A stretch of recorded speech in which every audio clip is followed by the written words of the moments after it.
One too many times. When I was younger, especially throughout middle school, I dealt with bullying and toxicity constantly. I'd never been much of a Reddit user, but I decided to post my story after watching some of these on YouTube. This situation happened when I was in 7th grade. During that time, I was progressively bullied by a group of kids that I will call the Goonies. Now, I'm not a small person, and I never have been. Around that time, I was around 5'11" and 150 pounds. Although I'm a bit big for my age, I've never been one to fight back. I have impulse control issues and ADHD, so when I get worked up, I have a hard time calming down or I go overboard. Even so, I can mostly hold back my emotions when on medication. So, the Goonies, the group of kids who constantly made my life hard throughout my school experience. This group comprised 5 or 6 kids, mostly small and on the football team, but due to their numbers, they had an advantage over most people in my school. They preyed consistently on people who were without a group.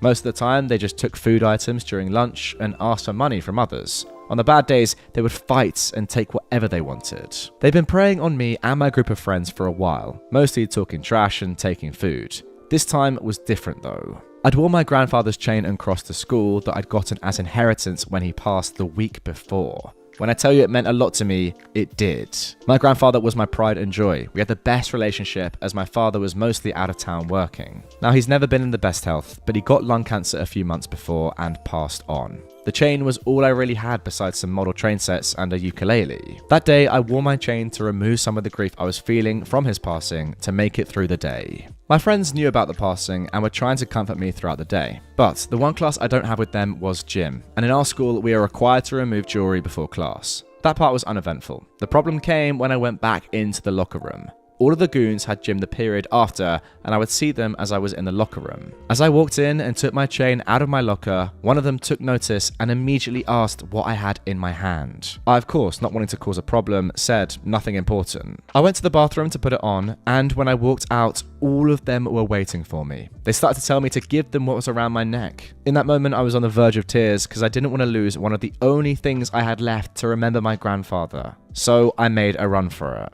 They blocked the door and started punching and kicking me. I didn't want to cause a fight because I knew it would get out of hand, and up until then, I had a perfect school record. When they stopped, I sat up and started to try and leave. The main Goonie, the leader of the pack, grabbed my chain and ripped it off me, breaking it and mangling the cross that my grandfather took such pride in. He started laughing as I stared at him in pure disbelief. I saw red. I lost it and started pummeling the main kid, grabbing him by his collar and smashing his head over and over again into the concrete, while his friends watched, screaming to stop, trying to pry me away. The gym teacher heard all of the commotion. I don't know how he didn't hear me getting jumped before, and came in running, yanking me away from the main goon and locking me in his office. He called the nurse and an ambulance. He was freaking out. I got suspended for 3 months, only due to the cameras in the hall that could see into the window of the door. It witnessed them jumping me. The only reason I didn't get arrested was that camera. Thank God for technology. Now, this might not seem like nuclear revenge yet, but here is the list you are waiting for.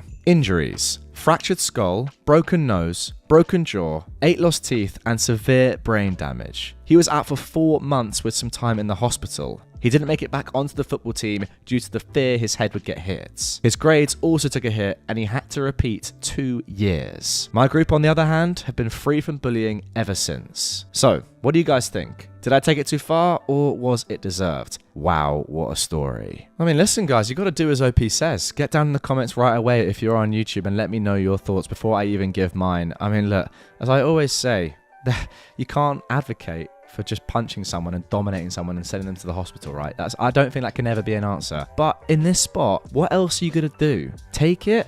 Take them just beating the absolute trash out of you? Take them stealing the one sentimental thing that you now own that was your grandfather's pride and joy? No, you're obviously not. You've got to fight back in this spot, no matter what the repercussions are. So look, I can't really have too many cards with you doing what you did. I've got to really say fair play. You took it extremely well, and you fought for what was yours. That's kind of my opinion here. I think it would be easy for me to say you just have to deal with it later in a more, calm way and get the school involved and, get authorities involved and contact the police. I don't know. I think that's kind of BS, to be fair. I don't understand, right, why your gym teacher, who clearly knew what was going on before, like, you don't just hear half of a scuffle, didn't get involved right away. He only got involved when you were the one that was, doing the fighting.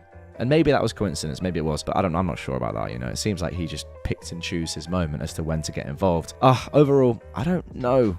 It was your grandpa's item that he gave to you. Ultimately, I hope you can fix it and the damage to it wasn't too bad, because that sentimental value you just cannot ever replace with money or time. OP actually says in the comments, that chain was passed down from his dad, but he still has it framed in resin and epoxy.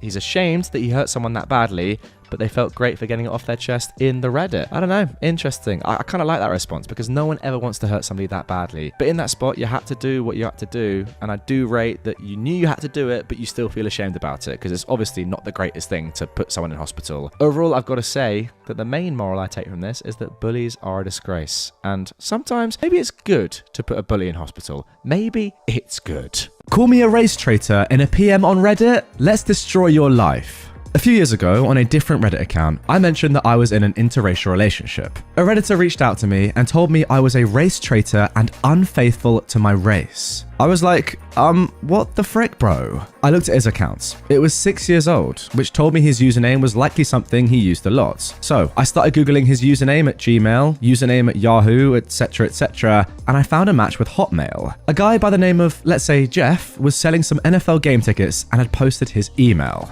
Now, this doesn't necessarily mean it's the same person. However, in the post, he mentioned a city in America and that he was a fan of a particular football team. I went through the Reddit user post history. He posted quite a bit in the respective city subreddit. He mentioned going to NFL games, and in another post, he also said he was born in Canada. So, through the ad for the NFL ticket, I figured out his real name. I found his biography on his employer's website. He was a senior level manager, so they had a bio for him. In that bio, they mentioned he was born in Canada, was a fan of said NFL team, and loved living in the city. I also found his LinkedIn page during this time, so I sent him a connect request on LinkedIn, which he accepted. I figured he would because he had over 500 connections. So, here is what we know. His username matches his email handle, he likes the NFL team, he lives in said city that he posts in said city subreddit, and he was born in Canada. I then found his Facebook page. His Facebook page was public, and he posted what I would describe as semi-racist material. Also, his Reddit page was significantly more racist. Based on the numerous correcting factors, I determined this was the same person, so I create a report. I included screenshots and links and summarized my findings in that report. Now, based on this person's position in his company, he likely had a significant role in deciding who this company employs. Also, his company clearly stated they were an equal opportunity employer, so I called their HR department. I found the number, I called them, and I asked them, would you be concerned if a senior level manager in your organization was a proud racist and degraded your equal opportunity employment policies? They were concerned. So I told them that I'd done an investigation into one of their senior level managers and described that he was racist and had put together all my evidence and findings in a report and could email it over to them.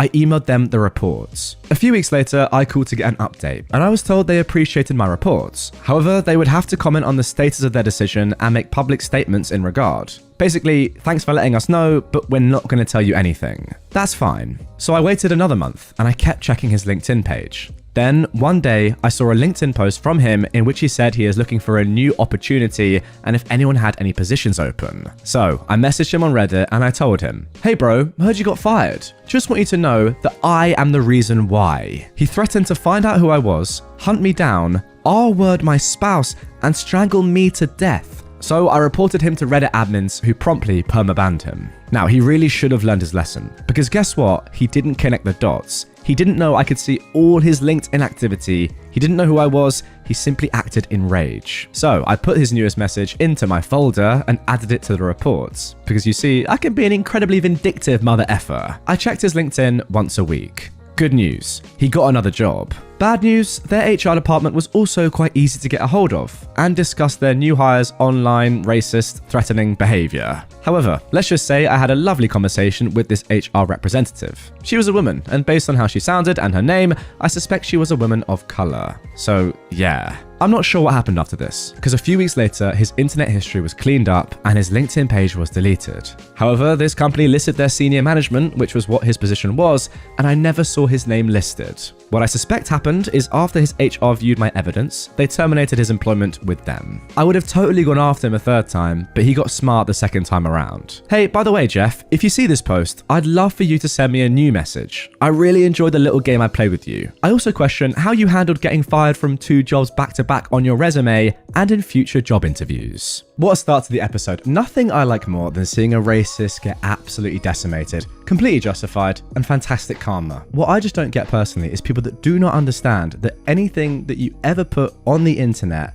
even if it's not currently on there, even if you deleted it a long time ago, is still somewhere in the archives, in the files. If people want to find out that information, they can find it pretty easily, as OP has showed. Like for me, back in school, I got in a bit of trouble for stuff that I said online. And from that point onwards, I have known that every single thing that I say online, I have to be comfortable repeating in real life to anyone. It's as simple as that. And clearly, if you're a filthy racist like this, then you're not going to be comfortable saying it to people, are you? So very good job, OP. Disgraceful person this guy is. Young firefighter disrespects a lieutenant, so I shame him and get him to quit. I'm not sure if this is pro or not, but I got revenge on a douchebag I used to volunteer firefight with. This was in the early mid-2000s. I decided to join the local fire department as a volunteer firefighter. I did it for about 5 years and it was great. Training consisted of 3 months of fire training, 2 nights a week and all day Saturday, and then you would go to EMT training, another 3 months of training. I was there for about a year when I was asked to help train some new recruits. One of the lieutenants, Amy, was a short, middle-aged woman who was so full of fire she could make a grown man cry. One of those people who commands both fear and respect wherever she went. Honestly, a great lieutenant and great person. When she wasn't being a drill sergeant, she was extremely kind and generous. She would often bake people cakes and treats and deliver them to the various stations in our departments. However, in this new academy class that I was asked to help with, there was a cocky kid that we will call Aaron. Aaron talked big during the training and acted like he was the all-American hero, like he was going to be the lead badass in Backdraft 2. He performed moderately well in training, but far from the top of the class. He gets assigned to Amy's station, which is a pretty quiet station in the department. A few months after he starts, Amy swings by my station one night to say hi. She brings us the motherload cake from Claim Jumper, a massive 6-layer cake. She explained that she had treated her crew to a night out at Claim Jumper, which must have cost a lot of money. I think she took about 8 people and bought a whole cake to top it all off. They'd eaten the first 2 layers, so she gave us the remaining 4. We thanked her profusely and she left. Back then, the big social media platform was MySpace, and I decided to look up some of the people in the department to make friends. I came across Aaron's page and I noticed some photos of him and the rest of his crew at Claim Jumper with Amy. However, when I read the comments, he bragged about how he'd purposefully ordered the most expensive dinner, appetizers, and drinks since Amy was buying. He bragged about how he was going to take advantage of her stupidity. This alone made me angry because she was doing this super nice and generous thing. What an ungrateful, selfish idiot. Then I read the rest of his profile. He had videos and memes on his page glorifying himself as a badass firefighter, bragging about running into burning buildings and how he was such a hero. He was flirting with girls, blatantly trying to impress them with how brave he was. Bear in mind, he just graduated from the academy 3 months prior and hadn't even gone to EMT school. He'd never been to a house fire, and all he did was basically carry gear for the other fully qualified firefighters. It was too much for me to tolerate. So here's the revenge. I printed off copies of his MySpace page, including his comments about Amy and toxic bragging. I made multiple copies and took them to every station in the departments. We all had pagers, God I'm old, and a small keyboard at each station to send out text messages. I made an anonymous all-staff page to everyone in the department. I had to keep it brief since I couldn't fit a ton of characters in, but I sent out his MySpace info and told everyone about how he treated Amy. Within 1 hour, Aaron had cleared out his MySpace page of all posts, photos, etc. A couple of days later, he deleted his accounts. It's a good thing I made so many copies. Immediately after this happened, he stopped coming to volunteer, and a few weeks later, I heard that he had quit. I later talked to Amy and admitted I was the one who sent the page.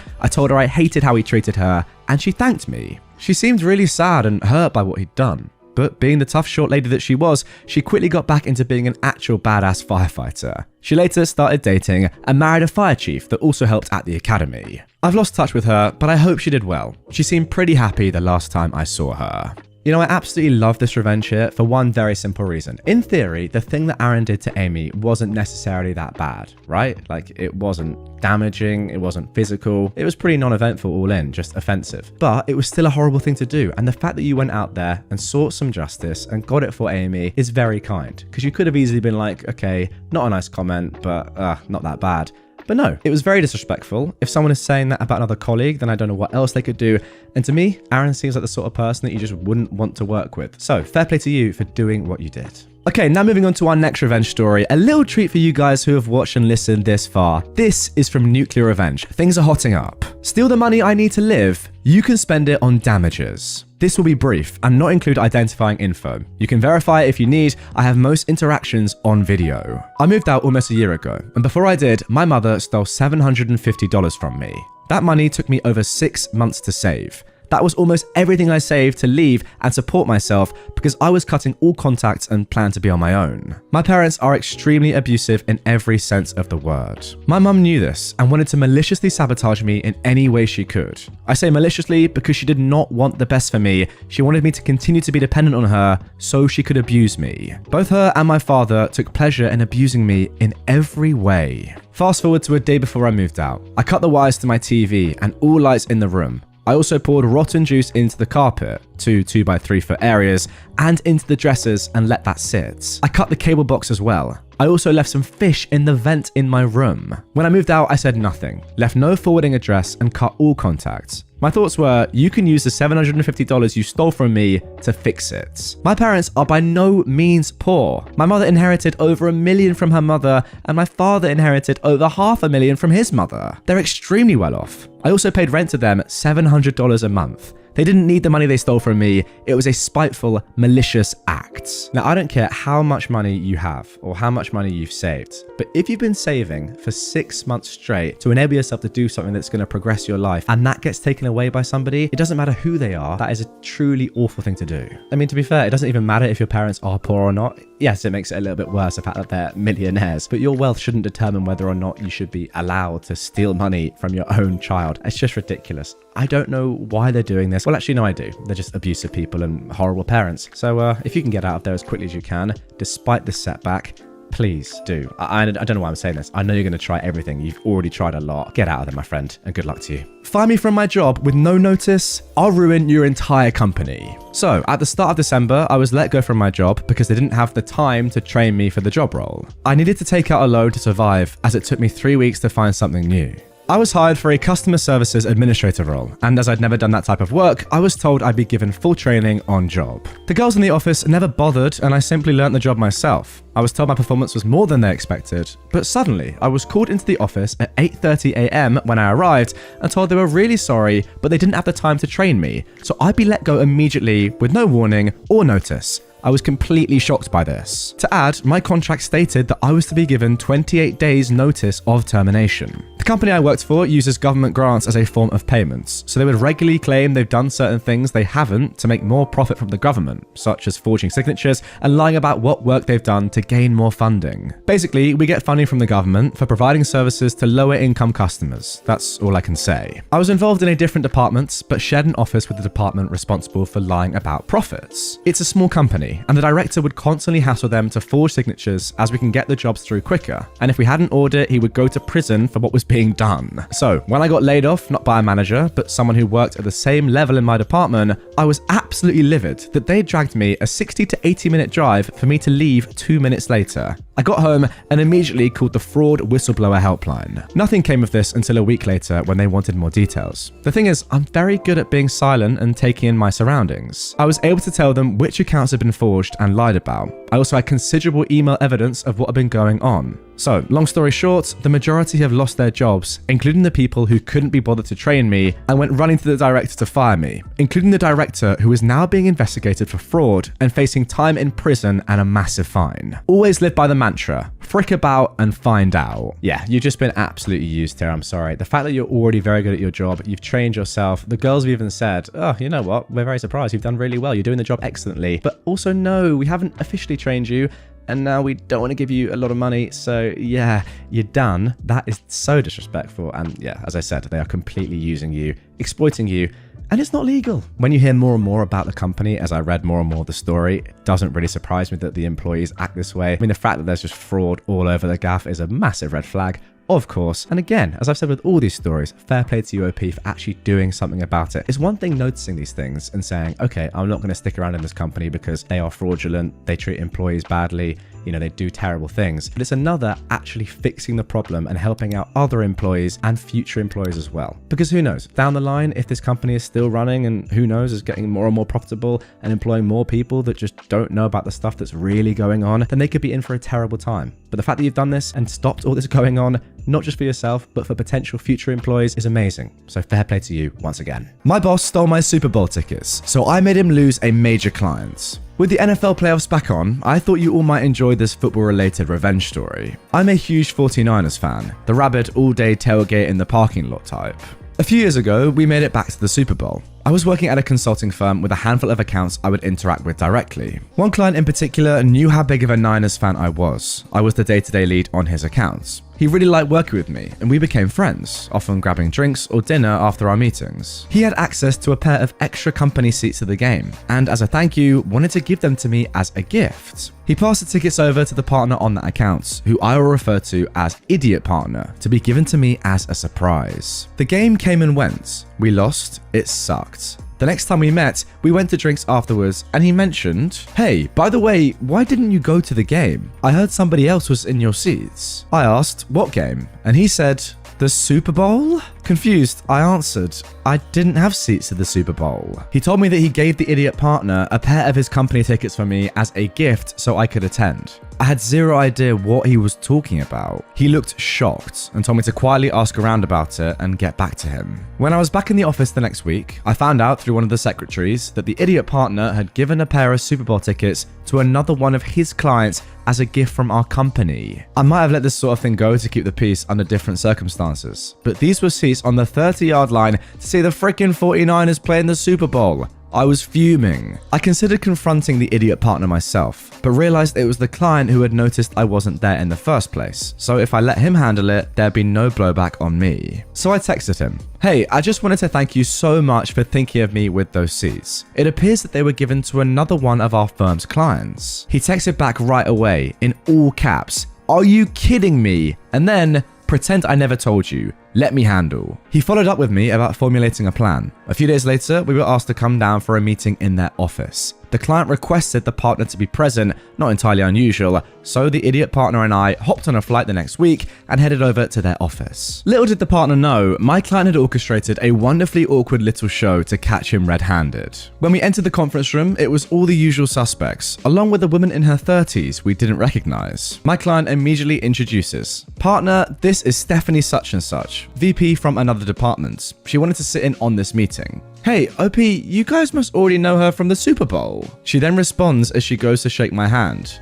"Oh, I don't think so. Did we meet there? I'm sorry if I forgot." The client responds, "Geez, Steph, how much did you have to drink? They were sitting right next to you." The client looks at me and I say, "Sorry, I wasn't there. Are you thinking of someone else?" At this point, the partner is looking visibly uncomfortable, probably trying to come up with an excuse. He starts in with when Stephanie says over him, "No, so-and-so from another company were in the other seats. By the way, I was wondering why we gave company seats to those guys. Is there a project we're working with them on that I don't know about?" Obviously not. They were in completely different industries. It would be like Coca-Cola partnering with John Deere. The Idiot Partner lets out an again, and the client immediately speaks over him, asking, "Partner, I gave you those tickets for OP." At this point, the partner is turning bright red. He responds, well, he wasn't able to make it, so we must have given the seats away to someone else?" And turns to me, looking for me to cover for him. The client smirks at me. I respond,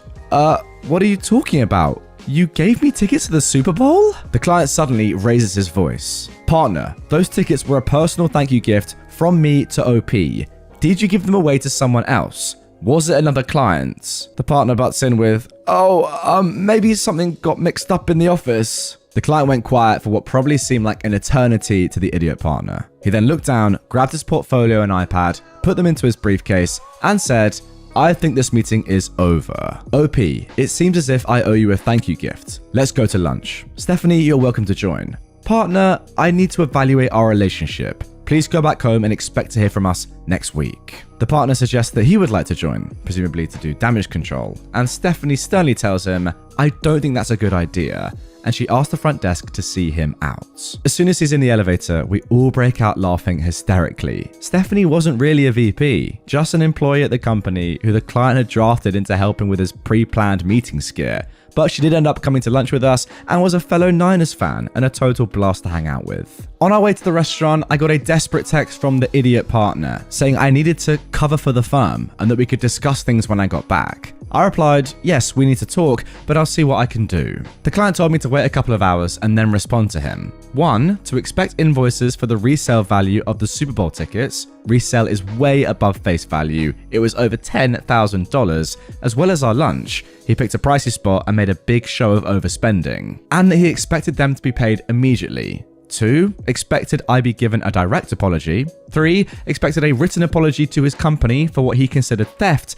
And 4, he will only interact with me or another one of our firm's partners, never the idiot partner. The whole thing caused a stir with the other partners, and I actually came off looking great because it appeared that I'd made a good faith effort to save the client for the firm despite being the victim in this situation. The client would transfer to another partner, which meant the idiot partner lost his profit share on any work with them. Oh, and the other partners in the firm made the idiot partner pay the invoices back out of his salary. In retrospect, I really have no idea what the heck the guy was thinking. Did he seriously believe the client would just not notice me not thanking him for the tickets? Anyway, the well was kind of poison for me there long term because the idiot partner wasn't going anywhere. I left the firm a few months later for a much better position. The client ultimately terminated their relationship with that firm a year later. He actually now works with a good friend of mine at a competing firm. I'm still angry that I missed out on the Super Bowl, even though we lost. Hoping we make it back this year so I can finally go to one in person. Go Niners. Honestly, what sort of human being do you have to be to essentially steal a $10,000 ticket from a worker,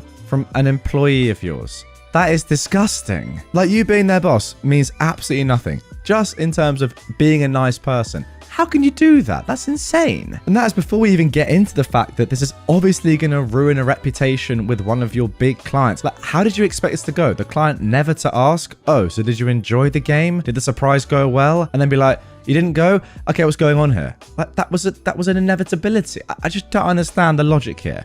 There was none, clearly. And the saddest part about this entire story is that the partner keeps their job. That should not be allowed. I'm sorry, that is a sackable offense. If you're taking something that is a gift from one of your clients and then giving it to another client, I mean, I'm not sure if it's fraudulent, but it's definitely very unethical and immoral. He should be sacked on sight. The good news is that you look great out of this. However, you did miss the Super Bowl with your team playing. Like, if I put myself in that position, if I was offered tickets to see Chelsea in the Champions League final. Stop the cap. Stop the cap right now. And I didn't know about it, and then someone else went instead of me, I would be fuming. I wouldn't even care about my job at that point.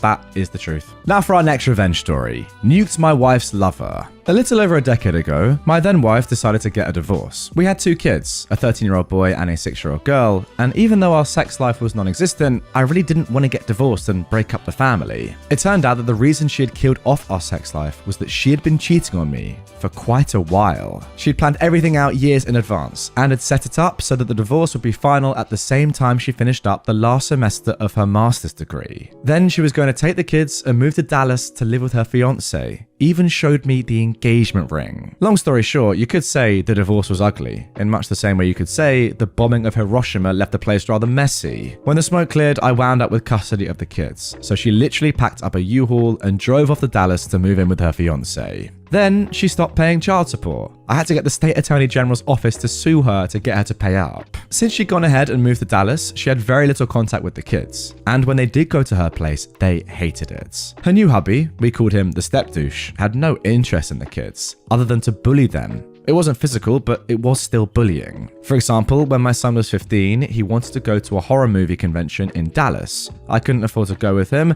but I scraped up enough money so that he could. The ex said she'd pick him up at the airport, drive him to the convention, take care of him while he was in Dallas, make sure he had a good time, etc. So I got him a plane ticket and a 3-day convention pass. Instead of taking him to the convention, they used him to help them move all weekend.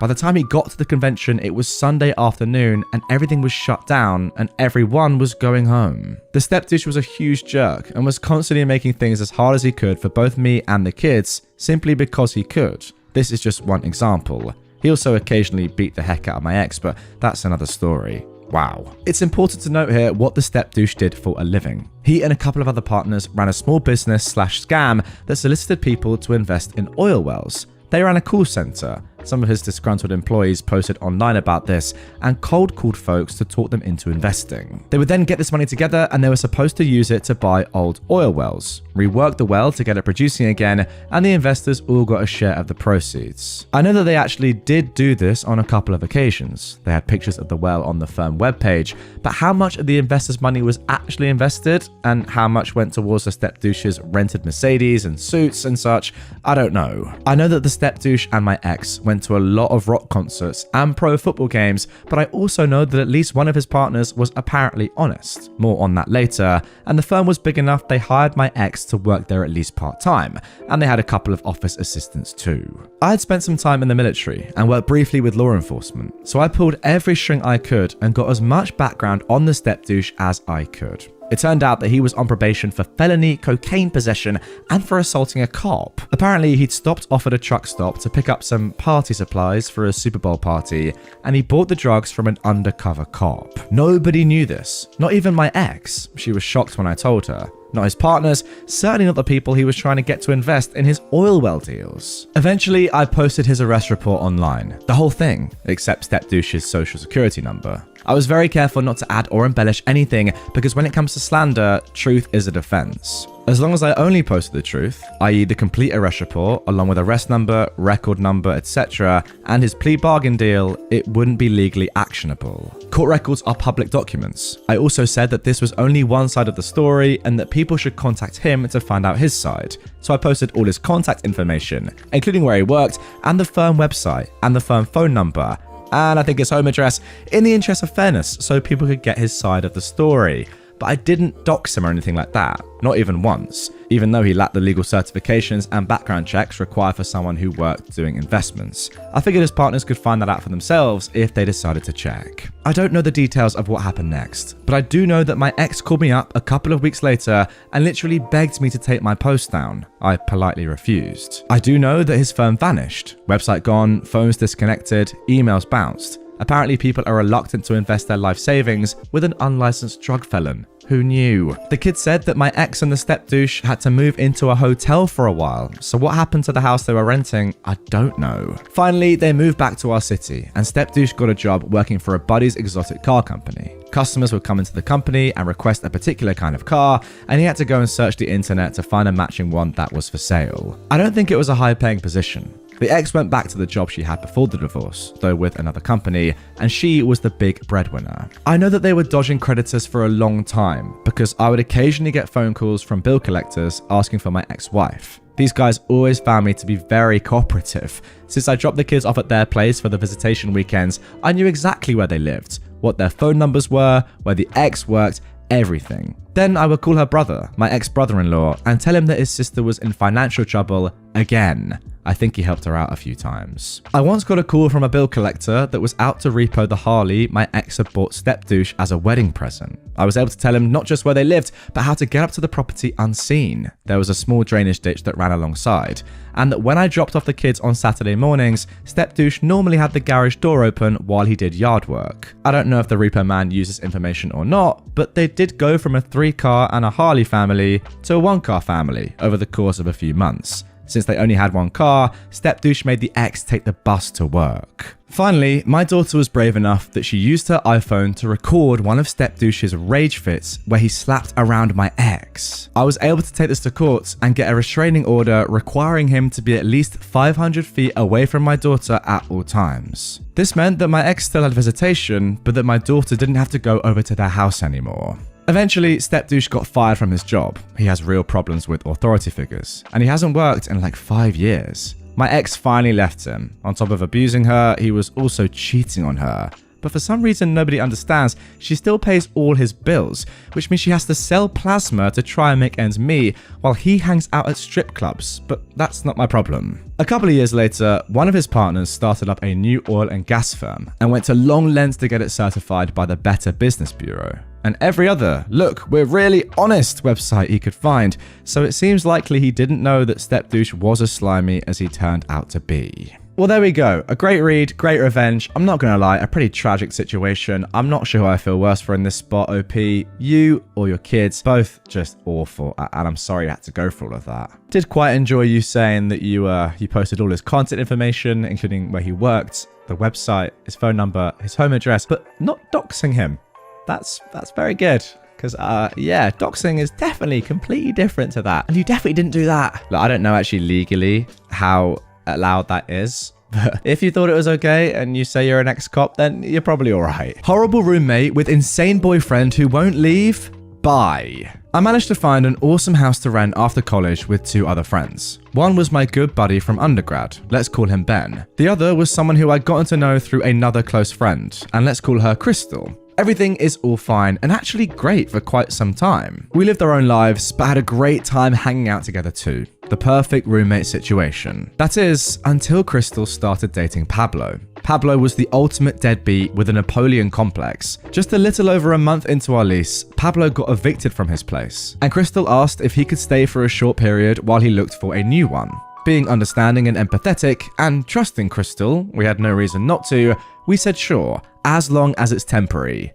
Big mistake. Pablo lost his job. Pablo had been dishonorably discharged from the military. Pablo was an unsuccessful gambler. Pablo was a drunk. It was New Orleans, so it's not like any of us had a leg to stand on here, but he was a dangerous drunk. He would verbally abuse Crystal, waking up the whole household in the middle of the night with fights. He killed her pet fish by running it under scalding hot water. He would hurl racial slurs at my then boyfriend. He broke Ben's Wii. On numerous occasions, he left the front door wide open. Anyone who knows New Orleans knows this is a bad move, even in the safest areas. He left an empty pot on the stove with the burner on, and I came home to a house full of smoke. He was really putting everyone's lives in danger. Ben and I decided to have a house meeting to discuss our concerns with her, and knowing that sometimes emotions can flare, we came with a written agenda so as to just stick to the facts. Yet Crystal defended him and offered no solution to when he would be leaving and finding his own place.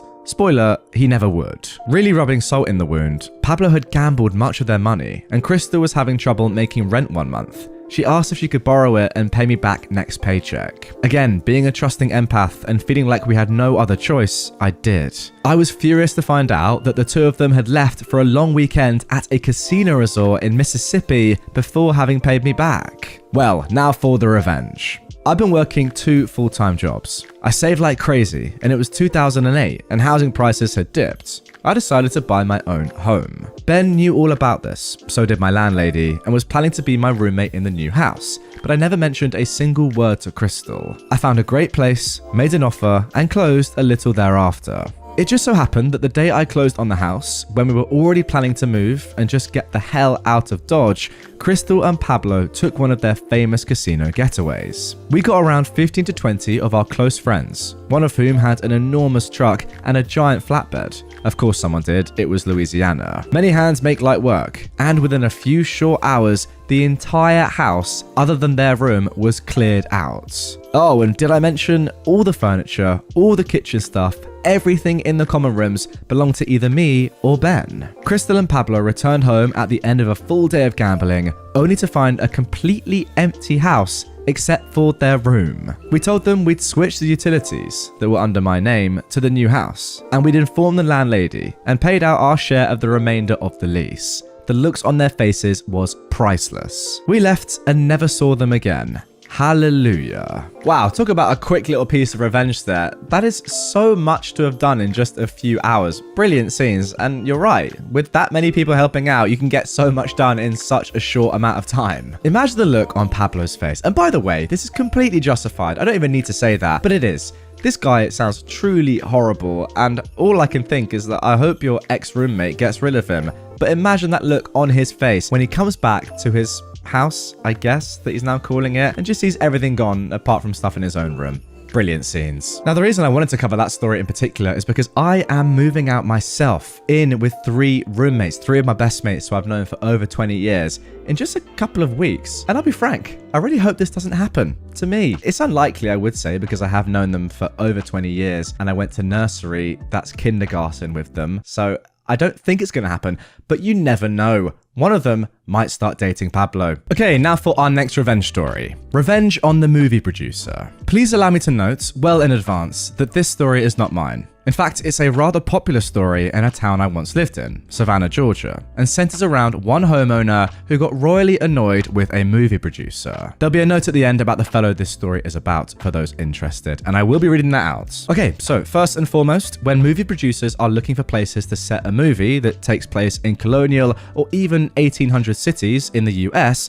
due to the sheer number of parks, wide roads, and period houses, they'll often select Savannah, Georgia. They'll pull all the Spanish moss out of the trees, or trim it back, pour dirt on the roads around the squares, and effectively backdate that part of the city to fit most any place, even up to some having used the area as a setting for places like early Washington DC and even places in Britain or France. Typically, when producers do this, they will pay each homeowner whose house is used as background flavor a couple of $1,000s for the licensing to do so. This will be important later. Trust me. They issue some rules, like no electric lights being visible, not coming out of any door that faces the street, and you have to move your automobiles away from the drive, if you have a drive. Well, 1979, a producer came from Hollywood with the intention of using Savannah for that very purpose. Specifically, the producer was from one of the big 3-letter TV channels, and was working on making a made-for-TV movie, talking about the events after the assassination of Lincoln and the subsequent accusations of the doctor present at his death. The production went to the city to seek permission, and then sent an announcement out to each of the homeowners telling them of the various days that the shoot was going to take place. However, much to their downfall, they also noted that the production company would not be compensating the homeowners for the use of their homes as backdrops. This was met with some great annoyance by the homeowners, who turned to the city for help, only to be told that it was their civic duty to allow the use of their homes. Most everyone agreed to this and bit their lips. One homeowner, however, didn't. He decided to get revenge on the production, attempting to screw up their shooting every chance he got. He first started by leaving his car out in front of his house, only to have it towed before filming started. He threatened legal action against the studio, but that fell on deaf ears. He forbade the use of his home in some of the shots, but the production company got the city to make him back down. Eventually, enough was enough. So he waited, biding his time until he was certain they were filming. When the day came that his house was being used as a background shot, the homeowner grabbed a massive Nazi flag and hung it out front of the house out of one of the top windows. The production company balked. They knew that this ruined any shot they'd used there, and what's more, they started to question just when he'd put the flag up.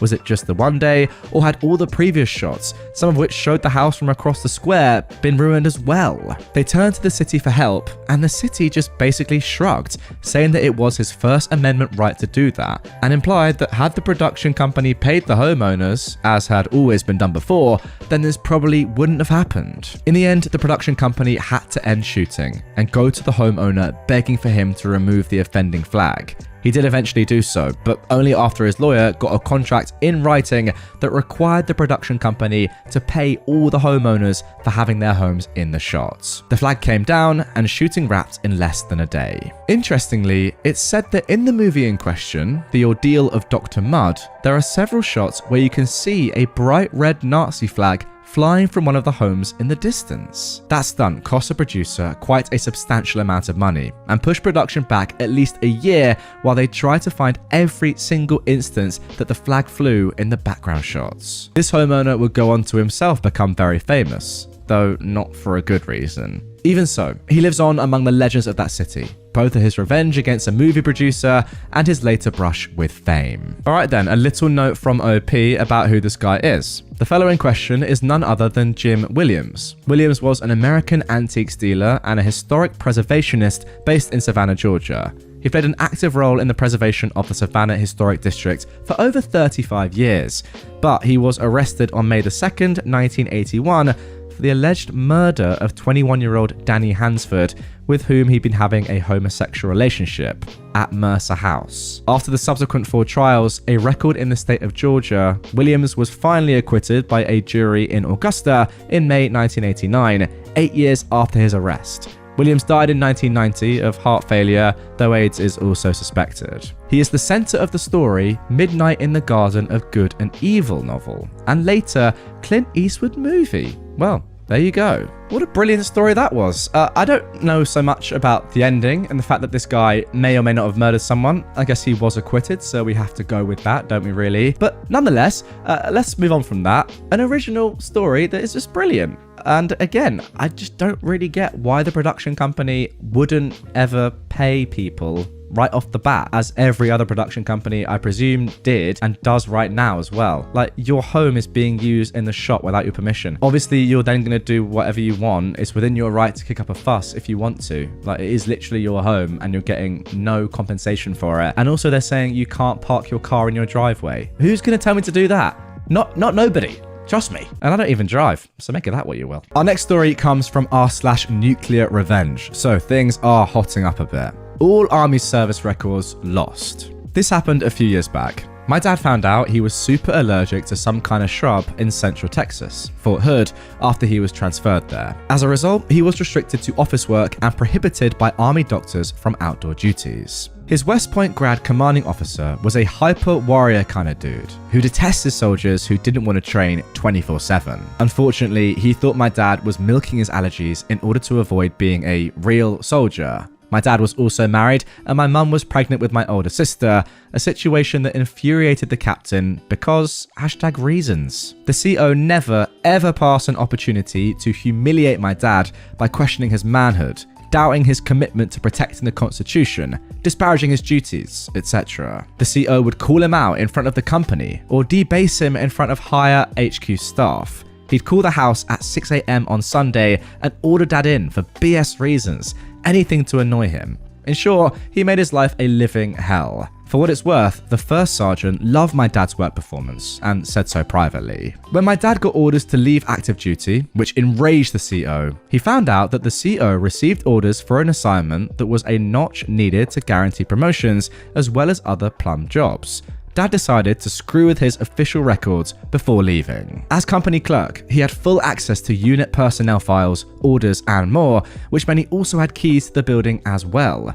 This was during the pre-digital, pre-computer era. The night before my dad was to get out, he took all of the captain's personnel folders and mailed them separately and anonymously to various posts around the globe, knowing full well that it would take weeks to deliver them to geographically unrelated unit mailrooms around the world that may or may not open the packages in order to return them. It just so happened that the unit was in the field for a 2-week exercise on the day my dad left, which meant a skeleton crew would man the phones and mow lawns until they returned from the fields.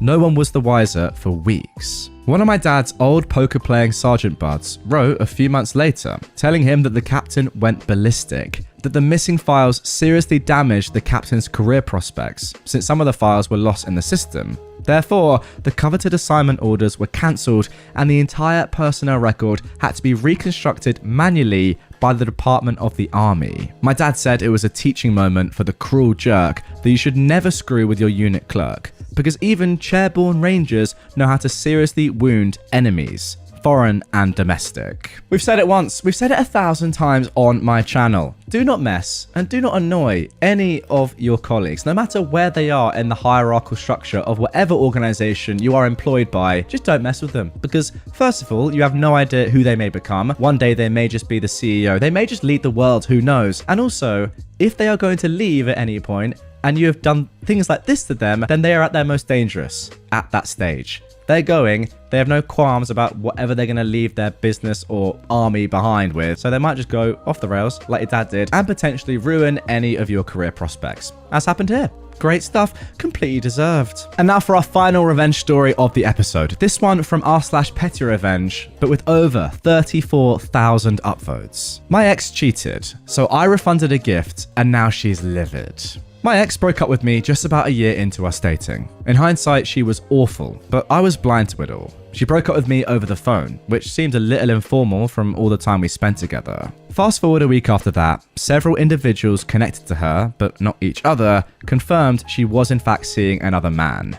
I didn't confront her about it because I realized that things just don't work out sometimes. It was just the way she went about it that irked me. I'm old enough, late 30s, to accept that people are just jerks, but I also felt like she was getting away with something without feeling even a bit of remorse. The breakup was the only contact. No calls or texts occurred after that over a year ago. I remember for Christmas that I bought her, well, us, a really expensive couples massage spa package because she would always say how she wanted to do something like that. I'd purchased some big package from a local place that cost roughly $600. I obviously didn't have the certificate with me. I decided then to go to the spa and make up a story of how I lost that certificate. I showed them the receipts, always keep those, and showed him my credit card charge. They wound up reissuing me a gift card and cancelling the other. That was over a year ago, and frankly, I forgot about it. Today, I get a call from her. That's the first contact in a year since breaking up, and she's screaming at me over the phone that the gift certificate is no good, and the spa place accused her of stealing, and what a POS I was for reporting it to be such. I called the guy. He said he told her it was reported stolen. I just politely explained that I didn't think she was deserving of it, and if she really wanted to, she could just have Mark, the dude she was banging, pay for a new one. I then hung up. I'm gonna make an appointment to use that card with my new girlfriend soon. Mission accomplished. And there we go, some good old-fashioned casual revenge to end this episode. Very simple stuff, very deserved, as I've always said on this channel for the last 3 and a bit years. I, a 43-year-old man, slept with my former Karen friend's 23-year-old son. Now, I don't normally do this, but for this story, I think it's important that we do read the cast. So, OP is a quirky, creative movie geek. Molly is a mean-spirited, insecure, hateful, jealous, wannabe actress, writer, whose only real work of fiction is her resume. She is also the Karen of this story. Matt is Molly's overgrown, coddled, spoiled man-child of a son. And Hannah is Molly's misanthropic, introverted eldest child, 7 years Matt's senior. More than 20 years ago, I was once a very green and new writer, now a successful published writer in the independent film world. I was barely 21 when I met Molly, then in her early 40s when I was networking to get my very first screenplay, a murder mystery, into production. Being the broke college student that I was at the time and new to the business, I had no contacts. There was no social media, nor were there any guaranteed ways to meet like-minded individuals to guide me through the arduous, ugly business of beautiful people known as the film industry. Along came Molly. By her claims, she was a seasoned former theatre actress and aspiring writer. To my untrained eyes, her resume was quite well written. According to Molly, she had put her ambitions on hold to get married and start a family. She was also a former fashion model, and now that her children were older, was just starting her film career. As someone who had no experience, I was in awe listening to all of her, I later found out to be highly embellished, tales of working alongside some of the great ones. I thought Molly had thrown me a lifeline. Little did I know, my long nightmare had just begun. To make a long story short, Molly promised to help get my work produced into a feature film. I was ecstatic. She said all the right things and hit all the right notes. She tried to present me with a contract that she expected me to sign.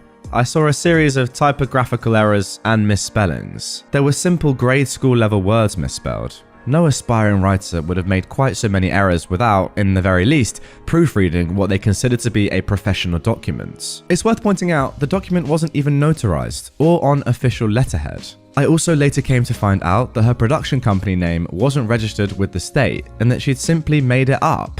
Having recently copyrighted my then one and only screenplay, even I knew it needed to be notarized in order for the document to be legal. My gut told me not to trust her. This was way before Zoom meetings, back in the days of when snail mail and fax machines were largely used. Let's just say her attempts at scanning the document and sending it to me did not go over well, as she was not computer literate at all. Put it this way, she was the type of person to do an internet search of her email address. Yet another red flag. When I said no, her mask slipped. What I saw beneath was, honestly, quite terrifying. A hateful, arrogant, jealous, overgrown middle school mean girl who never matured past the adolescent bully mindset.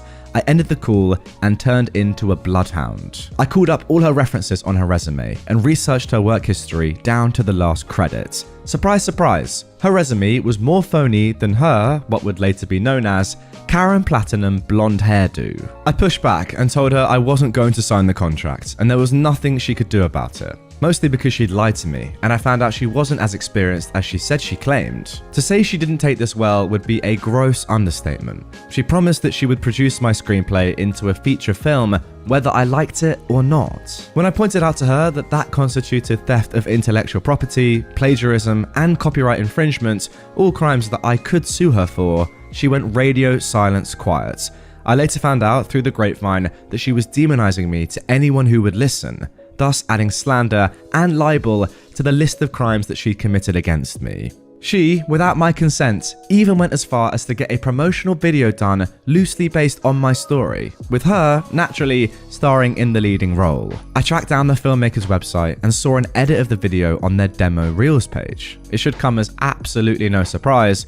Molly's performance was stiff, awkward, mechanical, and would have looked out of place in a prom film. It completely contradicted her claims that she had 20 years of experience on the theatre stage. It's also worth pointing out that during our shop talk discussions, she didn't even know the difference between a soliloquy and an aside. Even high school sophomore English students know what those two terms mean. I gathered piles of evidence against her, and in the process of doing my research, it was a file that was at least 10 inches thick, I learned I was not the first person she tried to screw over. If it isn't clear already, Molly was a total narcissist. She had no respect for boundaries, zero comprehension of the word no accountability, and never thought beyond the moment. Therefore, she had no expectation or understanding that there are reprisals and consequences for her actions. To say I was livid upon learning that Molly had stolen my literary property and tried to turn it into her own little vanity project would be sugarcoating it. I decided to contact the director and producers directly.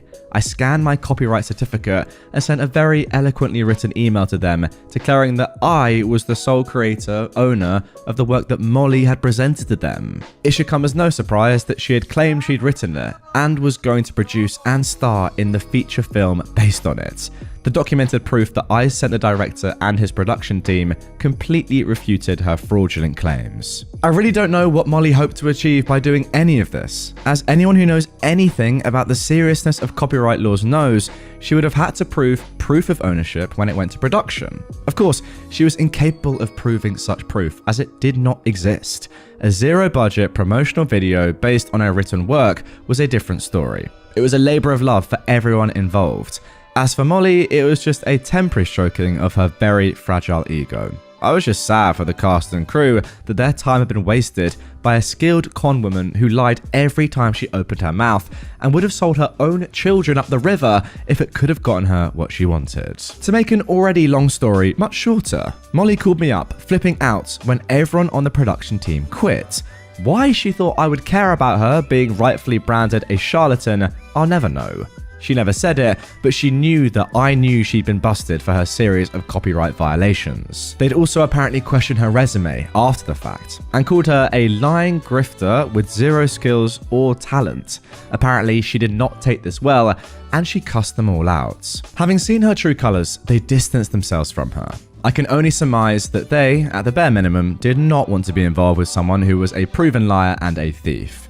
Word travelled, and Molly became a pariah in her state of residence. In my last phone call to her, I granted her one last concession. I told her if she wanted to salvage anything resembling a career, she would have to move far away where no one knew her. Last I heard, she ticked off well over 100 people with her unethical, immoral, unprofessional, and downright illegal business practices. She'd made her bed of nails and was forced to lie in it. Flash forward to present day. I'm actively working in the local film industry of my current state. I decided to go out with some of the crew and cast of a project I was working on. We went to a gay bar. Yes, I'm out and proud. The city we were in is very liberal and open-minded. The club was amazing, as was the drag show. I saw this young man at the bar with sandy blonde hair, a chin-strap beard, and beautiful hazel eyes. He was pretty toned too, with a forearm tattoo of the US Navy insignia on it. Being an Air Force veteran myself, we started talking military stuff. I thanked him for his service. I asked him to let me buy him a drink, and he obliged. I asked him his name. He said, Matt. Since this club let anyone in that was 18 or over with a valid form of ID, I wanted to make sure he was legally old enough to drink before I bought him that beer. I kindly asked him to show me his ID, and he complied. I was surprised that he did, as he didn't have to. I saw his first name was in fact Matthew, his middle name Joseph. His last name, a distinctive moniker that I will not share here as that would constitute doxing. I saw his birthday, and I remembered that Molly's son had the exact same date of birth. Naturally, being Molly's son and his mother being married to Matt's father, they all would have the same last name. I suddenly realized that this was the son of that same horrible woman, who, at one point, made my life a legal living hell. It had been many years since we'd seen each other. Matt didn't recognize me. My appearance had changed quite a bit. I neither had bushy, shoulder-length surfer dude hair, nor wore contacts. I'm in the best shape of my life as I work out 5 out of 7 days a week. I have a clean-shaven head, and I wear glasses now. Since I do have an acting background, I was able to hide the shock of this strange coincidence, that the formerly ill-mannered, bratty, poorly behaved holy terror that was Molly's son had turned into this strapping 23-year-old, 6-foot-tall, sexy, well-toned twink with a reddish-brown beard. Him being in a gay bar was the ultimate irony and icing on the cake, as Molly was, when it was convenient, a huge Bible thumper. We both drank for at least another hour while we talked. We were enjoying each other's company and had lost track of time. By the time it was last call, both of us were buzzing, but didn't want to risk getting a DUI. We decided to Uber over to a nearby hotel. We checked in, went to a room, and it only had one bed. Awkward. I said I would sleep on the couch. The air conditioner had made the room really cold, and he asked me to sleep in the bed for warmth. I knew what he was suggesting, I just didn't expect him to be so overt about it. Then again, his mother wasn't really known for having tact either. I told him that was up to him. I was a hot sleeper and had planned to sleep in my underwear. I started stripping down to go and take a shower, and he commented on my build. Matt blushed. "You look really good. You must work out." I ignored the obvious come on. I smiled. "Thank you. I do, at least 5 times a week. I also try to watch what I eat, but my weakness is salt and vinegar chips."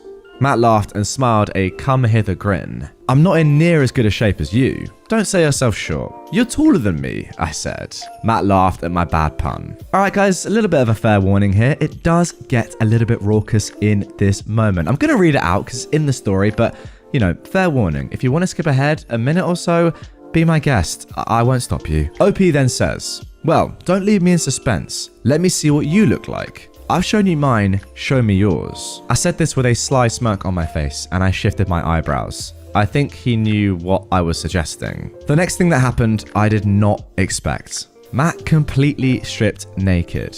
Now it was my turn to blush. Okay, that was definitely an icebreaker. Matt took a step towards me and rubbed his hand over my chest. "We don't have to do this," I said to him. "I want to, Daddy," he replied to me.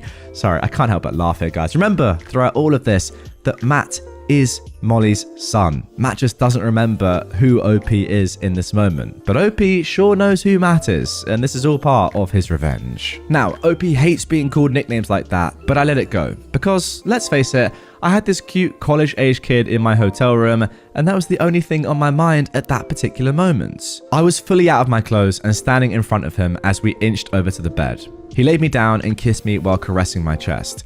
I'll spare you any of the squishy details. It happened. It was amazing.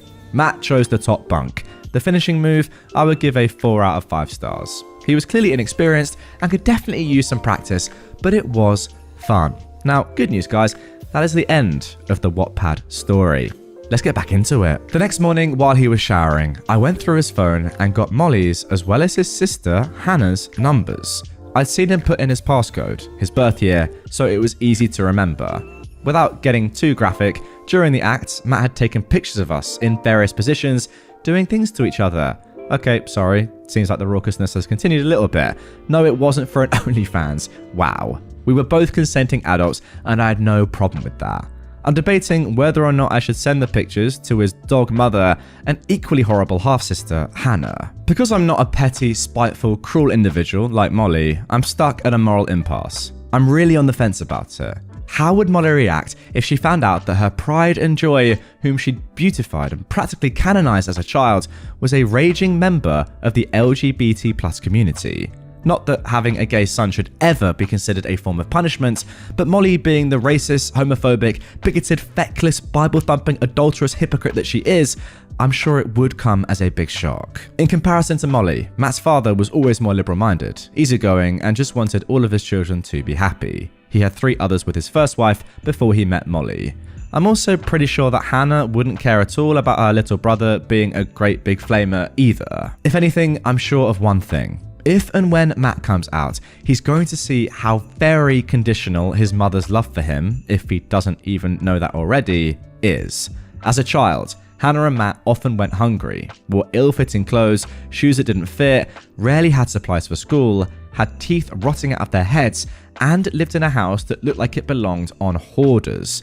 Molly, on the other hand, always had her hair done, her nails done, booze in the fridge, and a full pack of cigarettes. It's the important things that matter, right? And there we go. That is the conclusion of that story of revenge. Not entirely sure what to think about it. It was extremely well written. I did enjoy reading it, apart from maybe the Wattpad moment in there. Not entirely sure that was necessary, but hey, I can never say that too much description is a bad thing. Maybe in that situation it was. I don't know. Good story though. I enjoyed it. Guys, what do you think? Did that revenge justify itself? Was that good enough? Was it even apt? Was it revenge at all, really? It seemed to me as if OP kind of wanted it to happen anyway. You know, it wasn't really revenge as such, as maybe it was just you happened to come across a guy that you fancied, and he just so happened to be the son of a horrible woman that you met in your past and that didn't really do the nicest things to you and tried to steal your script. I don't know. I guess I'm trying to say that I think you would have just got with him anyway, right? Even if you didn't know who he was. Now, with that all being said, comment down below, guys. Do you think that OP should send those photos? For me, I just do not see that as necessary at all. I don't particularly think that stealing a script should lead then to the person's script that you stole sending photos of them with your son in some pretty uncompromising positions, let's just say that, to you. I don't really think that's justified, but hey, maybe I'm being a little bit too lenient. Get in the comments down below, what do you think? Should OP send those pretty raunchy photos? And if you don't send them to Karen, hey, we can always send them to me, my friend. Don't do that, please. I had a male member of staff try to force himself onto another staff member, a female. She chose not to press charges, but that didn't sit right with me. To preface, I live in a country that employs a large foreign expat workforce in pretty much every industry and in all levels. For someone to move here for work, they have to be sponsored by a company or the individual that's employing them. I own and operate a small restaurant business here and employ more than a handful of foreigners as servers, cleaners, kitchen staff, drivers, etc. So here's the story. I was lounging on my couch enjoying the last of my weekend one day when I get a call telling me that one of our sponsored employees, a server, let's call her Janice, was picked up for indecent exposure essentially. Long story short, she was caught hooking up with a guy in a private booth at a local restaurant. Basically, the police walked in on them whilst engaging in some seriously heavy petting. They were fully clothed, but the guy she was with, or practically on top of, I should say, had his junk out. It turns out he works at the restaurant 2 doors down from where she worked. After a bit of chastising and threatening to escalate the situation and have them deported to sufficiently scare their senses back into them, they let them go. But not before signing a pledge type document promising to never repeat the offence or else. A slap on the wrist basically, and everyone got to go home, but it doesn't end there. That night, something clicked in my brain, and I had the thoughts, how and why did the police find them in a private booth in the back of a restaurant before the restaurant's own staff did? So I called the restaurant the next day. I thought maybe they called the police on them immediately for some reason, or maybe the couple got belligerent when staff asked them to stop. It turns out the staff didn't actually notice a thing. In fact, up until that day, the police have never been to that restaurant before. And when they did, they simply walked in, went straight to the back booths where the two were sat, and they busted right in. I realized that this meant that someone must have seen them and called the cops on them point blank. The question was, who? I decided to speak to Janice. I wanted to speak to her anyway that day, both to check in and get her version of the situation. I also gave her the employer, you know you did something stupid chat, and I reassured her that she is keeping her job. I also wanted to ask who she thought called her in. Without hesitation, she said it had to be Sammy, who was one of our drivers. Why do you think it was Sammy? I asked. Well, he's the one that dropped me off at the restaurant that day. He might have seen my friend walk in right after me and called the police on us, she said. Well, that sounds a bit drastic.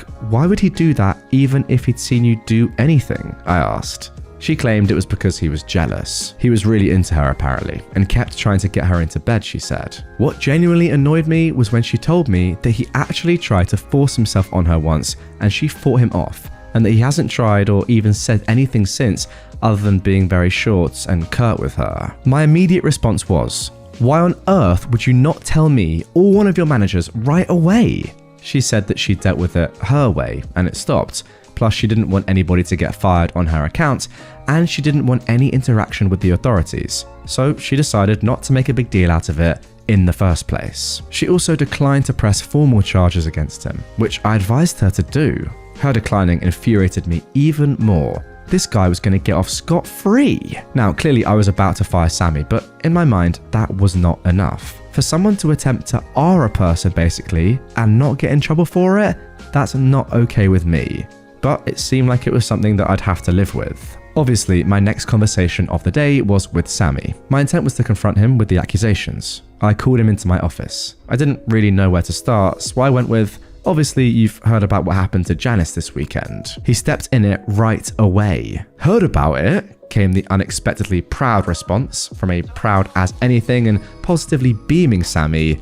I called it in. And this is where it started to get super satisfying. You see, for a couple of years since I met Sammy, every now and then he would pull out and show us all pictures of his wife, who was back home living with his mother. She was younger than him and quite beautiful, but sadly barren, which is apparently why she settled with an older fart like him. He was so proud of how pretty she was. He was also a devout religious man, or so he claimed. So I asked, and why call the police? He came back with, after I dropped her off, I waited to see who she was meeting because she's a troublemaker woman. When I saw the man walking after her, I called the police because I knew him and he's married, and this is against the laws of God and man. I'm smiling now. I know I've got him.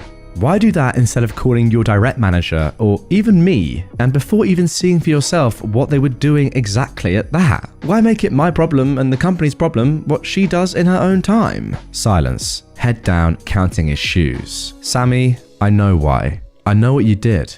Janice just told me. I'm disgusted by you and sorry that we hired you. He had the audacity to mumble, I only tried once, sir. I almost slapped him. Anyways, I fired him, handed him a one-way ticket home, which was in 4 hours, and told him to GTFO. This is where I get my not-so-petty revenge. I had his house phone number saved somewhere from when we hired him. It was on his CV. I knew that because I called him there to interview him before we first hired him. I waited until his flight took off and I dialed the number. I assumed either his mother or wife would answer the call, but I was wishing for the latter, and I got my wish. Hello, Mrs. Sammy. I'm your husband's employer. Well, his former employer anyway. Just so you know, I fired him a few hours ago and he's on a flight home as we speak. His flight number is this. He'll be arriving at this time. And just so you are aware, I was forced to fire him because he attempted to R a fellow employee half his age. I'm sorry. I said that and promptly hung up, but not before hearing her gasping in shock. Well, there you go. A phenomenal piece of revenge to start off today's episode, and I completely agree with you. Look, obviously it's not your decision if this woman presses charges or not, but you can still be really upset that she didn't and want to take things into your own hands. And if you're the wife here, are you not kind of relieved a little bit to know what's gone on? Obviously she's in a state of shock at first, but after a period of settling down, I think she's going to be happy that OP has told her what OP has told her. By the way, I only tried once, sir, is absolutely crazy. Like, think about that. What even is that for a sentence? Former manager made my life hell and I finally got her fired. I was desperate to join a new job after my husband and I were both laid off last year. When I was offered a new role, I knew it would be a step down from what I was doing, but the manager and the team seemed great, and that part hasn't changed. However, since my manager Gary was so busy, he basically offloaded me to another manager, Jane. I was supposed to be the connection point between my team and Jane, but it quickly became Jane micromanaging me. She would ask me to work through lunch, move or cancel vacation days, call me at 11 p.m. on weekends, and order me around on phone calls. She would also make nasty comments about my weight and said that I was big for my race. The list of personal slights is so long that it filled 3 pages. I would talk back to her and she did not like that, and that provoked her more. I only stayed because we needed to pay the bills. Finally, I had a mental breakdown on a Friday afternoon after she yelled at me for something trivial about scheduling a meeting without including someone from her team who I didn't know about. I was dealing with a family tragedy and I couldn't take it anymore. I told Gary about the situation with Jane, and he was sympathetic and not at all surprised, considering half her team quit. He immediately offered to move me to a different team under him, and I was thrilled. Well, it turns out that going to the new team didn't help. Jane continued to order me around from afar. When I ignored her emails, she came to my desk one day and started loudly talking about how I'm not qualified for this role. Now, Gary overheard and finally told her off, but the verbal abuse did not stop. After 2 months there, I abruptly wrote my resignation letter, and I also stapled the list of Jane's offensive comments to it, CCing everyone. Gary offered a bunch of accommodation to try and keep me, but seeing how she was still provoking from afar, I said the only way for me to stay would be for her to go, and he just didn't have that authority. Her manager was in a different country, and despite several HR complaints from at least 5 people, nothing was done.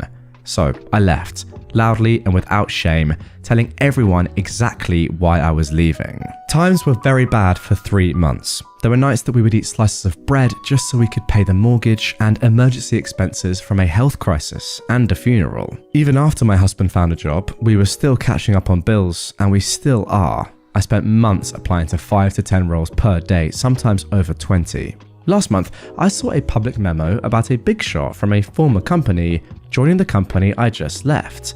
Now, I used to work with this guy closely, so I texted him, "Congrats, let me know if you need any insights on the new place."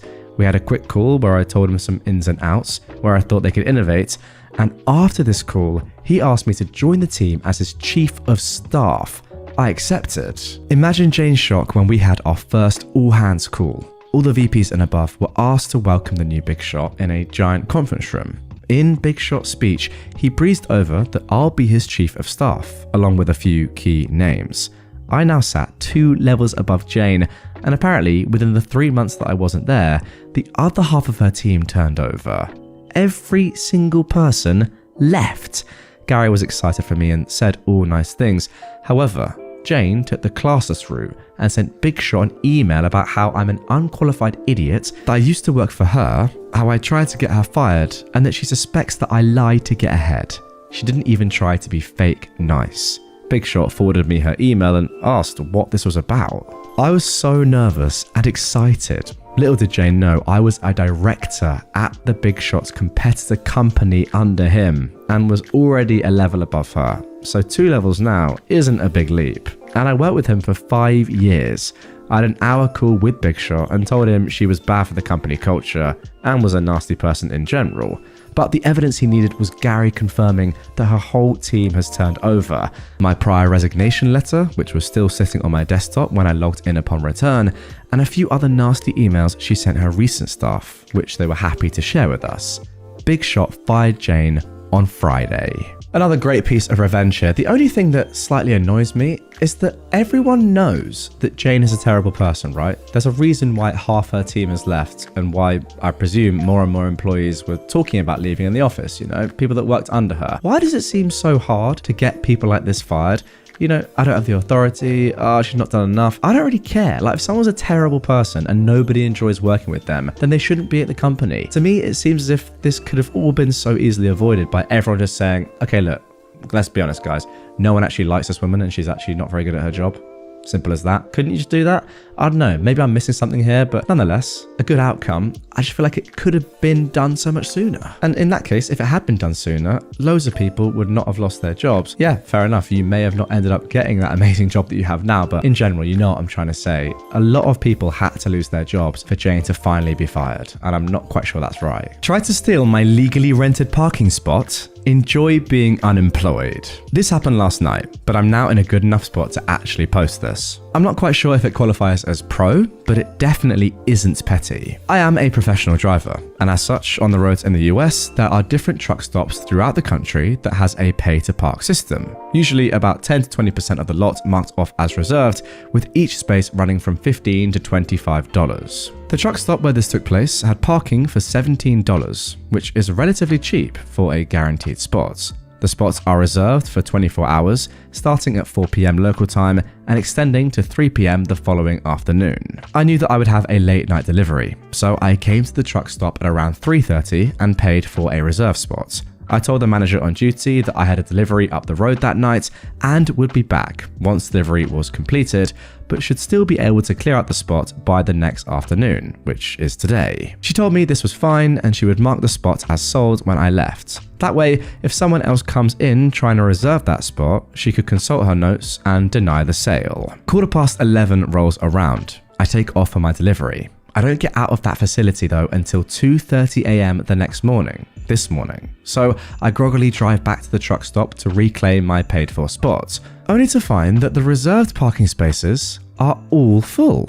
I call the manager on duty and after giving her my info, I inform her that all the spots are full and that someone has parked in a spot and hasn't paid for it. She sends her other employee out to start checking trucks. The culprit was from a company that is known for their bright orange trailers, and he was a company driver. The other employee starts banging on his door to inform him that he is parked illegally and that he has to move. Meanwhile, I can see the commotion from my mirror, with my vantage point in the fuel island where I've been instructed to temporarily park. The driver answers the door with a bottle of Heineken in one hand and some sort of smoking implement in another. I know what it is, but for the sake of the mods, I'm not going to say it. I decided to roll down the window to hear the commotion, and I hear the employee tell the driver to either move or he will get the towing company and police involved. This driver is flat out irate that someone had the audacity to tell him where he can and cannot park, so he slams the door on the employee, threatening him. The employee calls the police and tow company, and the police show up first. I'd worked for this company before, so I know their policies, and more importantly, what they can and cannot have in their trucks. Alcoholic beverages are not allowed in the cab. Anything that isn't a cigarette or a cigar and a lighter, also not allowed. The coup de grace, a pew-pew of any kind, absolutely not allowed, and especially not allowed loaded. This driver had all of that and some other not so legal substances in his cab, so he was hauled away in cuffs. His truck was hauled away on a wrecker. I made a call after the commotion died down to the company's safety director and informed them that their rig will be in an impound lot and their driver is going to jail over the not so legal stuff he had in his truck. She thanked me and said that he will definitely lose his job, especially over the alcohol and the other not so legal stuff. I guess he played the screw around and find out card, and it bit him in his career. Well, that was just a calamity from start to finish. This guy is asking to be arrested. You can't be doing all this in the first place and then have a loaded gun in your car, be drinking alcohol, have some other illicit substances. I mean, come on, you're asking for it at that point.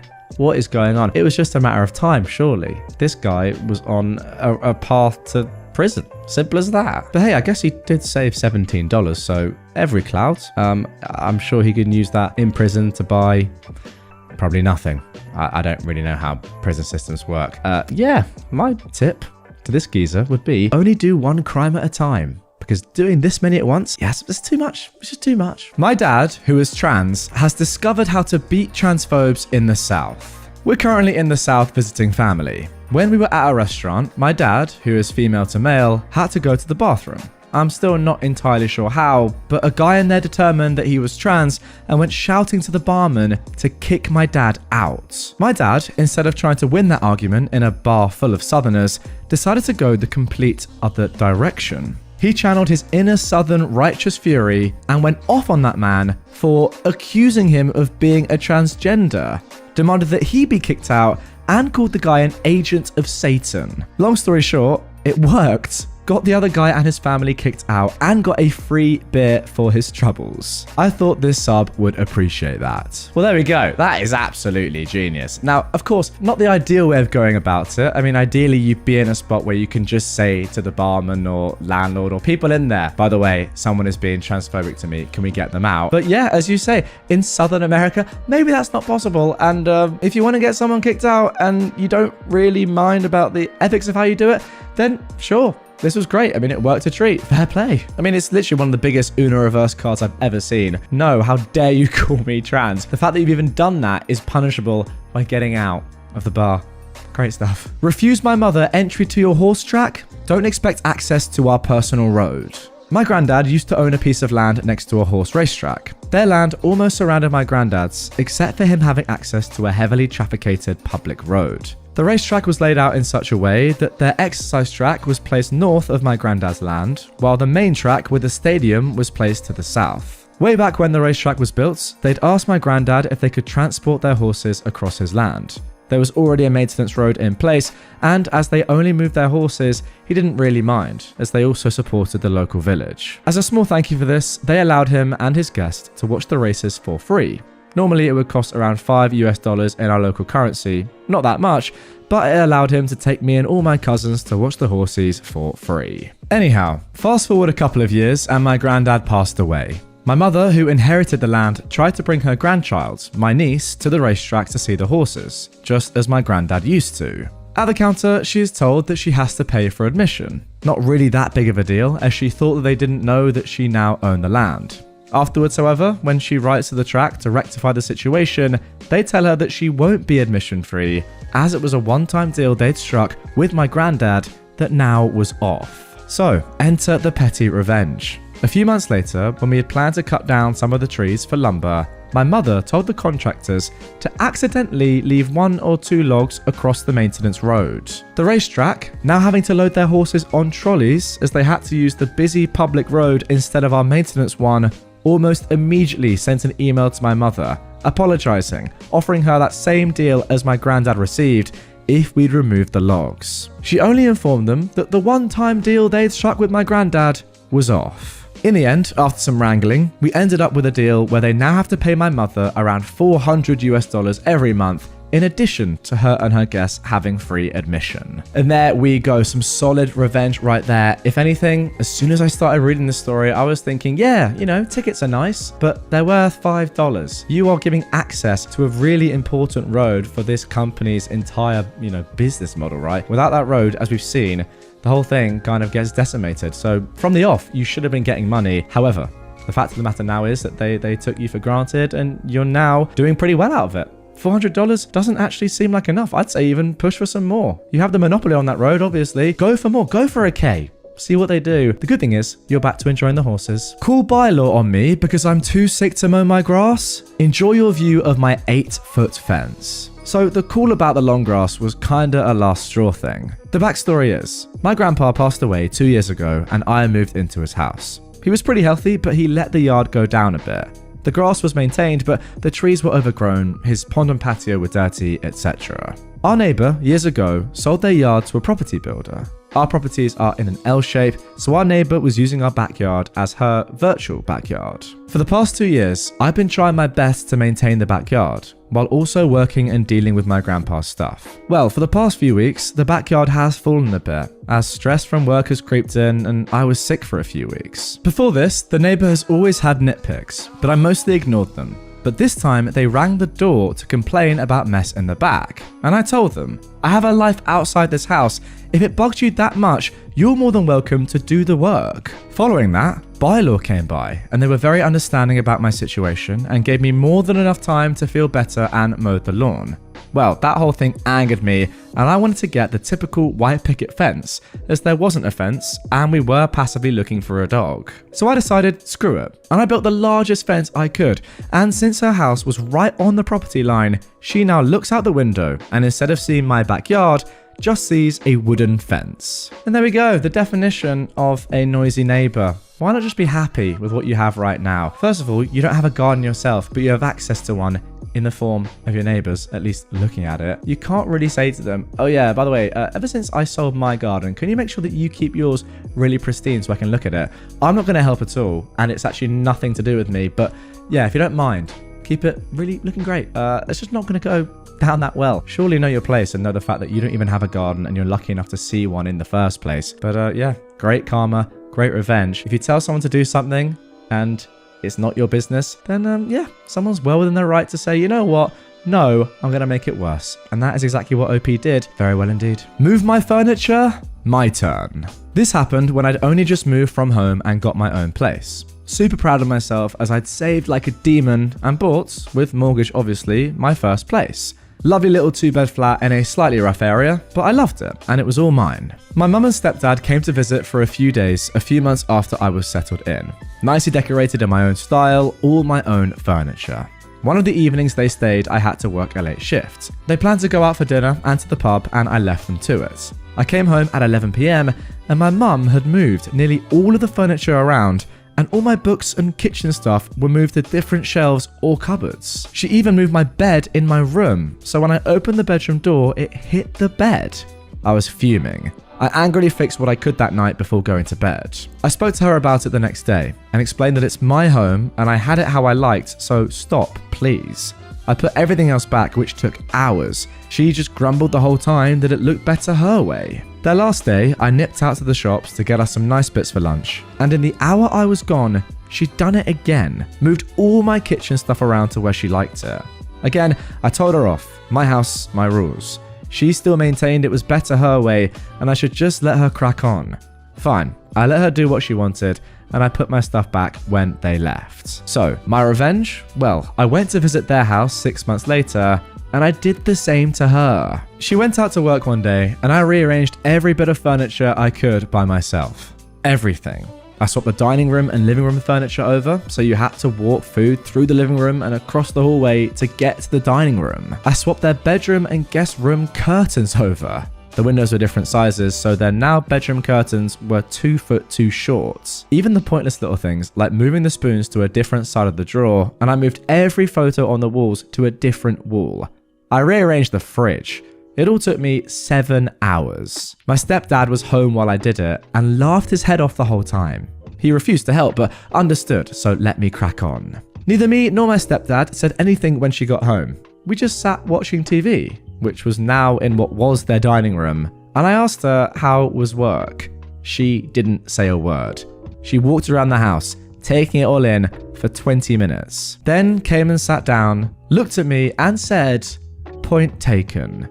They'd put it back to how it was the next time I visited.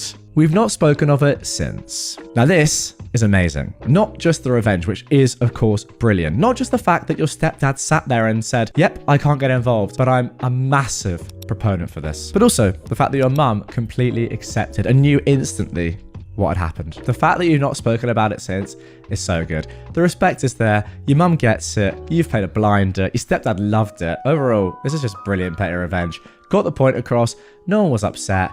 The beauty of this subreddit. I was able to simultaneously gain a 30k per year pension for my mother while wiping my POS father's retirement. My father is the Canadian Satan. Growing up with him was less than fun, and I can assure you, based on witnessing it, he was a less than fun husband. I'd go on about what a POS my father is, but instead I'll quote a judge. "You're the most despicable human I've ever had in my courtroom."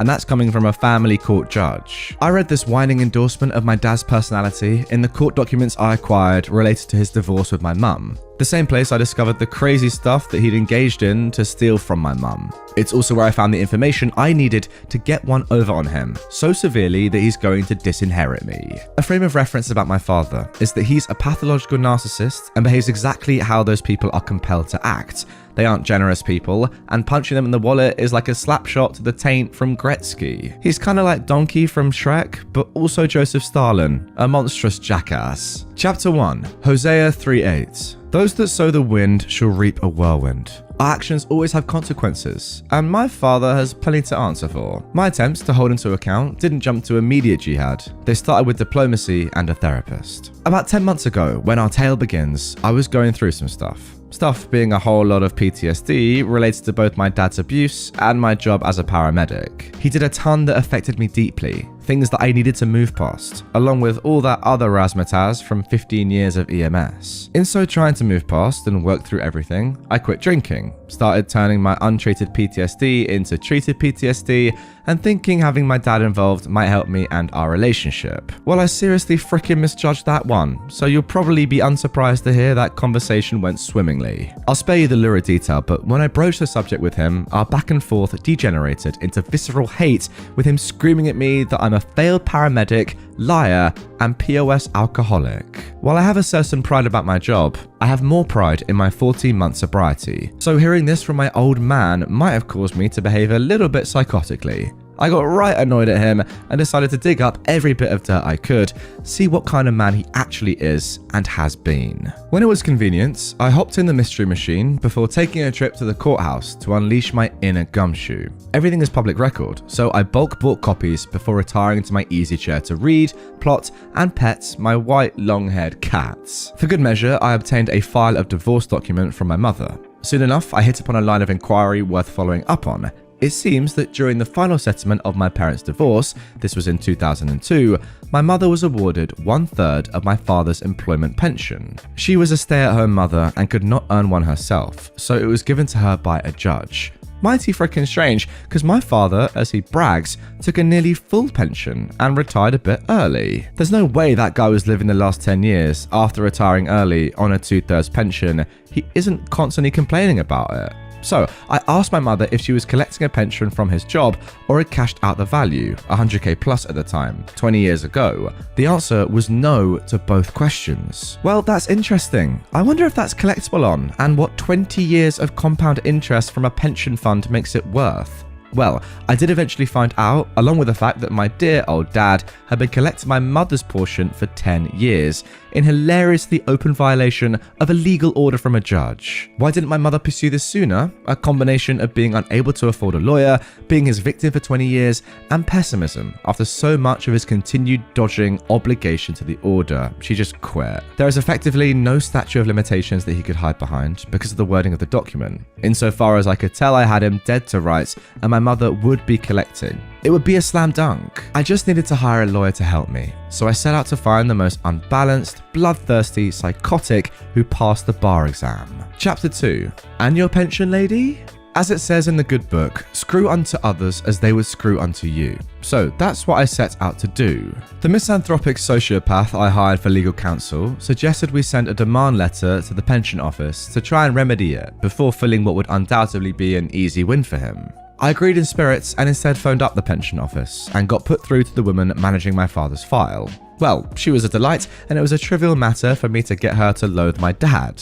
We talked for 45 minutes, and I swear if you'd given me another hour, I could have convinced her to suicide bomb his house. In all our conversations about life, families, and relationships, we got down to some things of note. Since I could show her correspondence her office had sent to my father, CC'd my mum on, from some years ago and ongoing for 5 consecutive years, trying to resolve this matter, which he'd ignored, she was more than willing to start the process on remedy immediately. Full cooperation from this lady and her office was a matter of merely providing documentation, and with my lawyer on retainer, this office was beyond asking my father to comply. They complied for him. About 2 months since I last spoke to my father, and he had no idea his pension was about to take a serious hit. Below, I'm going to break down how big a turd I put into his bowl of ice cream. My mother's portion was made whole and adjusted to reflect that her portion was brought to maturity and beyond, so his early retirement doesn't affect her fund. So he loses 10 years of valuation to her. He also retired 3 years early, which knocks him down now to 17 years of pension valuation, not 27. If you've forgotten, my dad had been collecting my mum's money and was overpaid by 30k per year for the last 10 years. Like I said, mum was made whole whole, so the pension company is going to claw back that overpayment from the base valuation of his current pension fund. I'm not exactly sure what that does to the number, but it effectively nerfs my old man's private retirement fund. He does though have government old age pension, but he took that early too. Whoops. My dad did some awful stuff to me, but I only had to suffer 17 years of him. My mum still has the high score at 20. As much as I did this for spite and malicious glee, I did do it also to give my mum a chance at a proper retirement. Chapter 3. Glitter Bombs of Justice. My mother started collecting her pension about 3 months after I contacted the pension office, and to celebrate, she bought tickets to New Zealand for the family for Christmas, so that we can see our relatives. I was able to get most of my retainer from the lawyer back, and to celebrate, I went online to order a glitter bomb. I was able to ship it to my old man anonymously from another country. God bless the USA. I heard through my sister that he opened it up in his stupid red Miata. Oh god, he'll never get rid of it. Okay, as I was reading that story, I'm not gonna lie, I was trying to do the maths as I was going, and I couldn't do it because I'm stupid, but goodness me, that's a lot of money. Let's just try it quickly, come on, give me the benefit of the doubt here. 30k per year for 10 years, that's about 300,000, right? That's the first lump sum. And then on top of that, I can't be able to work it out, but all the compound interest that you're talking about, the stuff that the pension fund must have made, the fact that your dad's had money taken out of his government pension fund as well, and all the stuff that he's had to pay back. It's not looking good, is all I will say. I hope that your mum has a much better retirement and old age life than your dad, because it's what she deserves. You know what's super unnecessary as well, but I actually love the glitter bomb at the end. Like, you've made so much money out of this man. Rightfully so, I will say. Like, it's your mum's money, but still, you've got so much money back. But no, just to be petty, right at the bitter end, you're like, nah, screw it. I'm sending him a glitter bomb as well, just to really ruin his day. And he opens it in his car as well to compound his misery. I love it. Pay your tattoo artists. This happened when I was young. I heard it secondhand from my grandmother, who the main character of the cast lived with at the time. My uncle's ex-girlfriend was an all-around horrible person, an abusive babysitter. She got my uncle into bad crowds and legal trouble, and dabbled in so many substances from A to Z. She was also heavily tatted. There was an artist, the star of the story, who was a family friend. Great dude, insane work. She asked him to do a piece for her. Huge, intricate angel wings. Oh, the irony, across her back.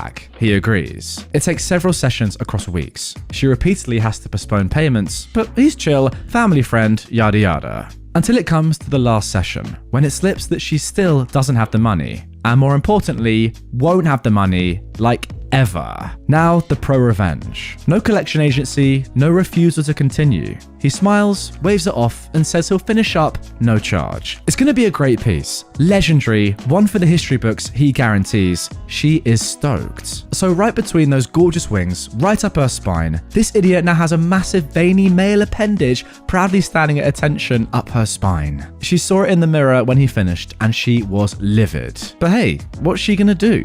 She didn't pay him and wasn't going to pay him and expected hours and hours of work. You give a lot of trust to someone when they take a needle to your skin to lay down something permanent. Don't stiff your artists. The best thing about this revenge is that yes, although the tattoo artist isn't going to get compensated financially for his time, this woman is still going to have to spend loads of money, either getting this tattoo modified with some more artwork on top of it, or just getting it removed via laser removal. Either way, she's screwed. Topsy-turvy. I started dating a girl about 7 years ago. When we met, she was getting up on her feet and trying to find her way in life. I let my imagination take over and started envisioning her potential and what kind of life we'd have together. I'd never had the feeling of disarm, punch-drunk love that I had for her, and that probably clouded my judgments. Throughout our time together, she would reach out and ask for money for things, repairing a car, paying a bill, etc. We were getting closer the longer we dated, and I'd always help her, assuming that I was making an investment in both of our lives by helping her through a period of instability. In all, I probably gave her about $15,000. After about 4 years of this, I finally popped the question. She accepted, and we were married after a brief engagement. About 6 months into our marriage, she told me she'd been having car trouble and needed about $2,000 for the repair.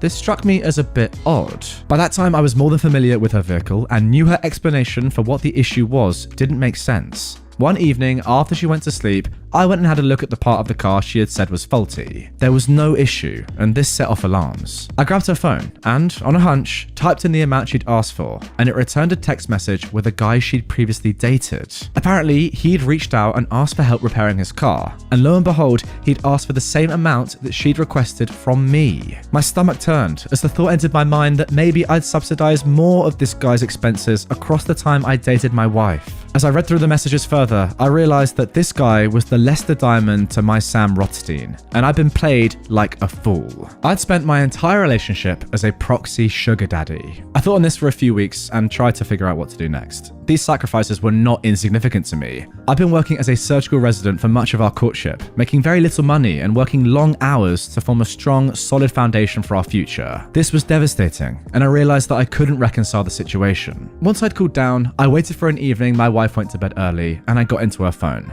I caught up on the most recent messages she and her paramour had sent one another. Then I initiated a conversation with him. I posed as her and told him she'd been drinking, she is a recovering alcoholic, and that she needed to get some things off her chest. I didn't go overboard, but I did send messages to the effect that she was not over him and that her affections had grown since marrying me. I all but teed him up to move in for a relationship with her. I then abruptly ended the chat and asked that we not talk about the conversation again in order to avoid furthering her relapse, but that we both keep in mind what we'd spoken about and see if we could make a life together work. I then deleted the text from her phone and hoped the two would proceed forward together. They did.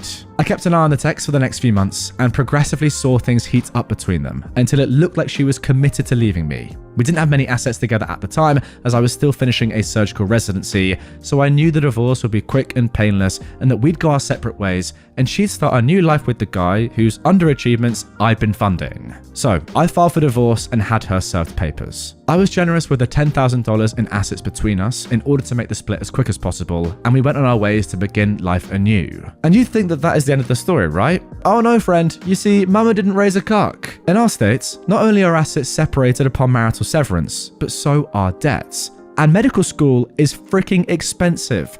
Really expensive. $250,000 expensive. So this female dog ended up with a parting gift of about $125,000 of my student loans. And guess who she shotgun married 2 months after our divorce? Fortunately for her, she'll only have to pay half of that amount. Because if history does indeed repeat itself, he'll be paying the other half once their marriage ends as well. It was all I could do to not send them a piggy bank as a wedding gift. Best $15,000 I ever spent. Wow, I had no idea that this was a law in a certain jurisdiction of the US, but if it is, and I don't know if it is or not, this is truly a crazy story. You're telling me that yes, although you lost 15K, you actually gained 125,000? That is mental. If you guys know about where this law is a thing, or if it is indeed a thing, get in the comments down below. As you can tell, I'm just a dumb British boy, so help me out. Crazy story nonetheless. Terrible boss gets his comeuppance. Setting: high volume independent tyre shop in northern New England circa 2012. We'll call it 123 Tyre. Target: evil general manager. We'll call him Jay. Aggrieved parties? Basically everybody that worked there at the time, but mainly myself and the receptionist. We'll call her Ruth. Now for the backstory. So, Jay had been the GM of 123 Tyre since he got the previous GM fired in 2004. He was and is a complete narcissist who believed he could do no wrong. And if you didn't agree with him, God help you. Over the years, Jay had done a number of illegal things. For example, he was always very physical with his employees. One time, he was wrestling with another salesman. This was commonplace and unavoidable if you valued your job, and the salesman, we'll call him Paul, took a bad fall and broke his knee. In order to avoid the ire of the owner, Lou, Jay immediately clocked Paul out and told him to go to the hospital. He also told Paul to use his own insurance and that the company would pay the deductible in order to avoid a messy workers' comp claim. Paul did as he was told and kept his job, but his knee was never the same, and he ended up addicted to opioids thanks to Jay's actions. Jay also had an affinity for the ladies. Now I must mention here that Jay is an ultra-conservative Christian father of 11 children who believes that a woman's place is uneducated, barefoot, pregnant, and in the kitchen. That being said, several female receptionists came and went over the years, with only Ruth sticking around because she needed the money and begrudgingly accepted the regular sexual harassment. When he wasn't behaving inappropriately with every lady that walked in the door, he was behaving inappropriately with every other employee. Want to leave early on a slow day? Wrestle the biggest guy in the shop for it. Jay was big on wrestling. I suspected Jay may have also been wrestling with his daughters, but I couldn't prove it. The guy was a real creep. Big guy isn't in that day? Buy him a pizza. Trying to have lunch? Expect Jay to throw food at you. Want to schedule a vacation? Tough. He'll let you know the week before if you can take it. He was a complete child, and I put up with him for 6 long years because I couldn't let him win. The setting. It was the summer of 2012, and Ruth and I had had enough. Jay was completely out of control as usual, now telling me, a Latino, that if Obama won re-election, he would make my work life heck come November. Ruth was going through a divorce and he was trying to move in on her. For the record, Ruth hated Jay's guts.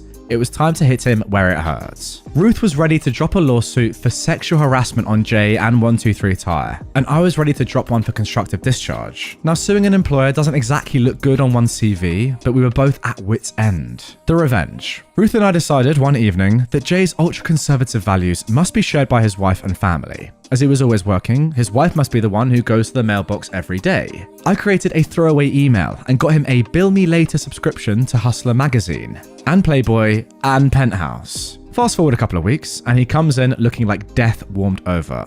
Turns out Mrs. J didn't appreciate his new taste in reading material, and he's now living in a motel in the next town over.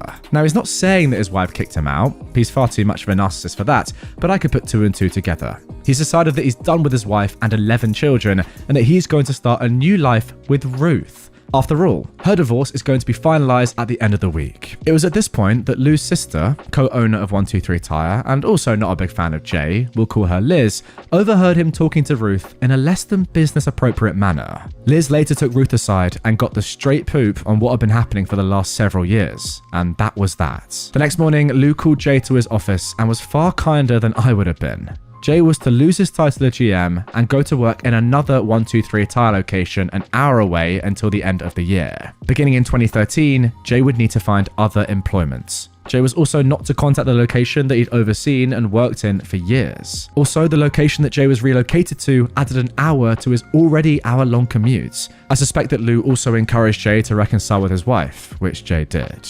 Okay then, now onto the epilogue where karma really hits home. Jay entered his employment with 123 Tire in January of 2013 and never suspected any involvement from me. In fact, to this day, he stays in occasional contact with me. He went on to work for another tire store, this one a corporate chain, as a store manager. He put his house on the market, bought a new one closer to his new employer, and everything. A year later, he was fired after bringing a 7-figure lawsuit on them. They settled out of court and he moved back to the house he was in before as it hadn't sold. Jay's next job was 5 minutes from his home, and his new boss was the guy that Jay had gotten fired back in 2004. That one lasted a couple of years until Jay gave up on finding employment in the area and moved himself and the whole family to the Midwest sometime around 2016. Now in the Midwest, Jay's been unable to keep a job in the car business for more than a year, and as soon as each of his kids turn 18, they seem to move right back to the area they grew up in. His New England home sold in 2019 for less than he bought it for. Ruth still works for 123 Tire and is very happy there now. The icing on the cake. In early 2021, I finally left my job at 123 Tire. I sold my house and became a full-time RVer. I've seen 47 US states,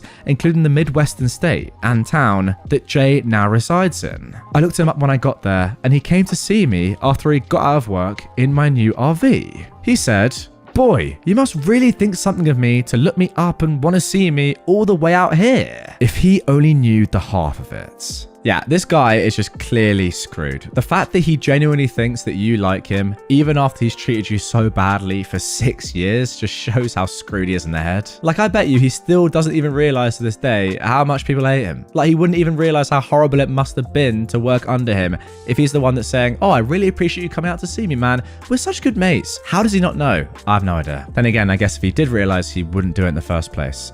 Yeah. Great karma. Thoroughly enjoyed it. Park your car in a danger zone. Good luck finding it. This is the story of Mike. Mike managed the warehouse of a hospital. Said hospital was built in the 50s in the center of town. The stadium is on one side, the justice hall on another, and the school is on the third side. There's also a barracks and 2 other medical buildings around, so the streets are crowded with cars searching for a parking spot. One day, when opening the gate of the landing dock, Mike noticed a little car parked in the hospital internal courts, near the 2,000-liter liquid oxygen tank that you can see on screen right now if you're watching on YouTube. As you can see, it's a pretty big boy. Now, of course, this is absolutely forbidden because 1, this is a private property. 2, the court was planned before 35-ton trucks were the norm and maneuvering is already difficult. And 3, liquid oxygen is explosive.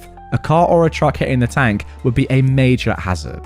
It was a small Italian car. No advertisement, but it was the kind commonly used as a second car or to travel in the Dolomite Mountains where the roads are very narrow. So Mike makes some calls. The car isn't owned by someone who works at the warehouse or one of the nursing staff. No doctor has such a small car. The reception made announcements asking visitors to move the badly parked car, but to no avail. By 6 p.m, the car is gone. Okay, problem solved. But the day after, the car is there again. The same calls happen with the same results. Mike then called the police. But the police can't tow it because it's a private place. And of course, the towing company can't do it without a police query. By chance, that day only lorries came to unload medical materials. When it's time to close the warehouse, the car is gone once more. On the third day, when the landing dock opens, the car is already there. And now it's a real problem. A 35-ton truck from Germany must come this day. There's no way it can reach the dock without tilting the car and therefore the liquid oxygen tank. This has become a clear and present problem of security. All the warehouse team exchanged ideas on what to do, but all feasible solutions have already been tried.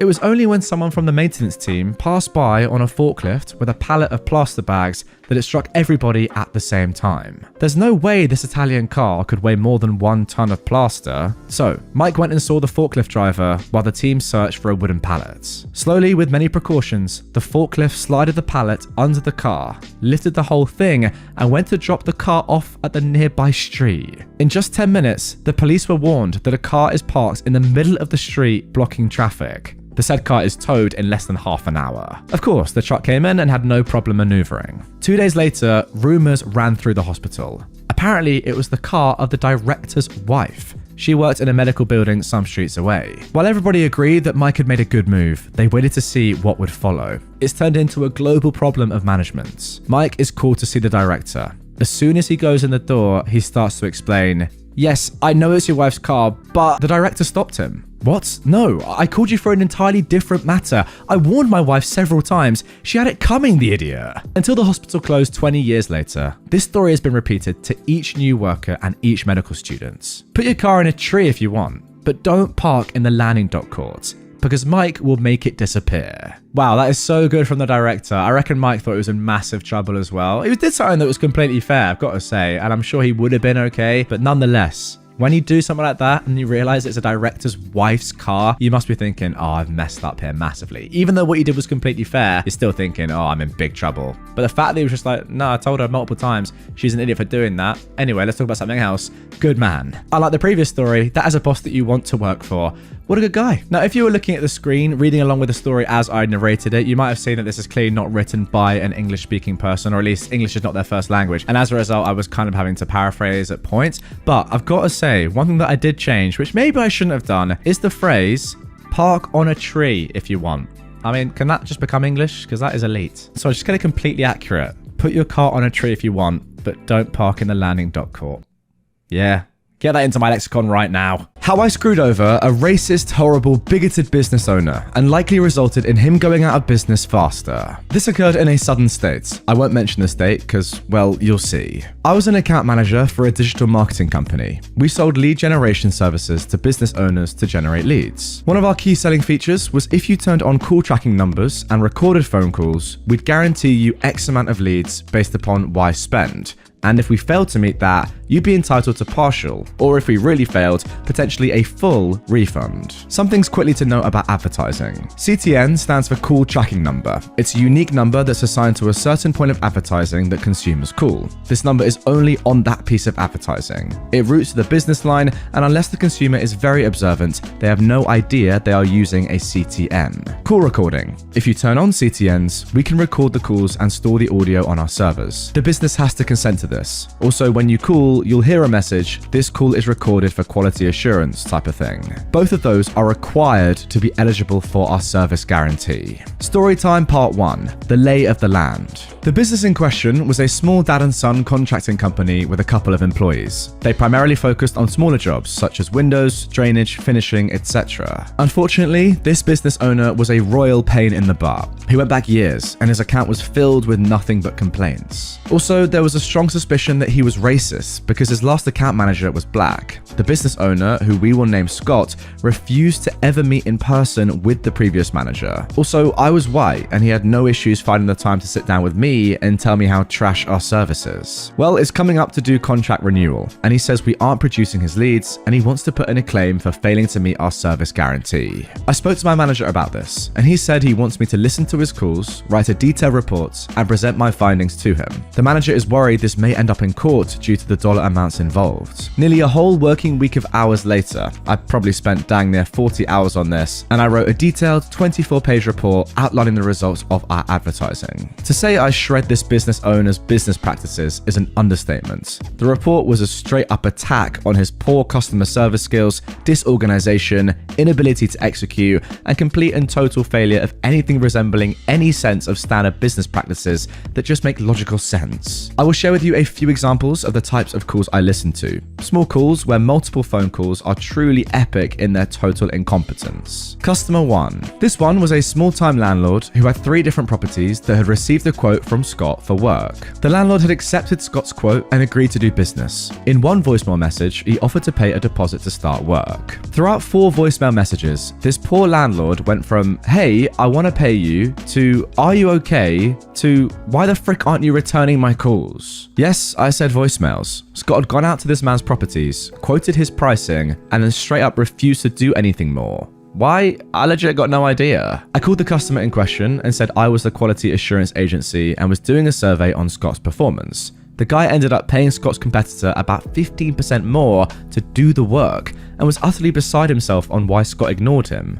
I was also confused. FYI, all my calls were recorded and put into the company records. Customer 2. This one in particular really annoys me. Again, the public housing office called Scott to get a quote on work that involved 25 different homes. Scott was kind enough to answer the phone this time, which ironically was one of the few frickin' times he ever answered the phone. Initially, Scott sounded happy to get such a big, profitable job. Then Scott learned 2 things. It was Section 8 housing, and it was a neighborhood that was Black/Hispanic. Immediately upon learning this, Scott informed the housing office that unfortunately he's super booked, not true, and that this area is actually out of his service area, again not true. The housing office was confused and was like, "So you're not interested in bidding?" And Scott said, "No, I'm not," and hung up. He didn't even say goodbye. So I did a quality assurance call to the housing office, and the lady was completely confused why Scott wasn't even remotely interested in the job. Luckily for Scott, the lady didn't connect that Scott was a racist idiot, because discrimination against a protected class is a crime. Customer 3. It was an overseas phone number from Japan. A service member stayed up late to call Scott during his business hours. This person told Scott he was deployed overseas. Still, over the weekend, someone broke into his home back in the States, where Scott operated out of. He was trying to arrange for a new door.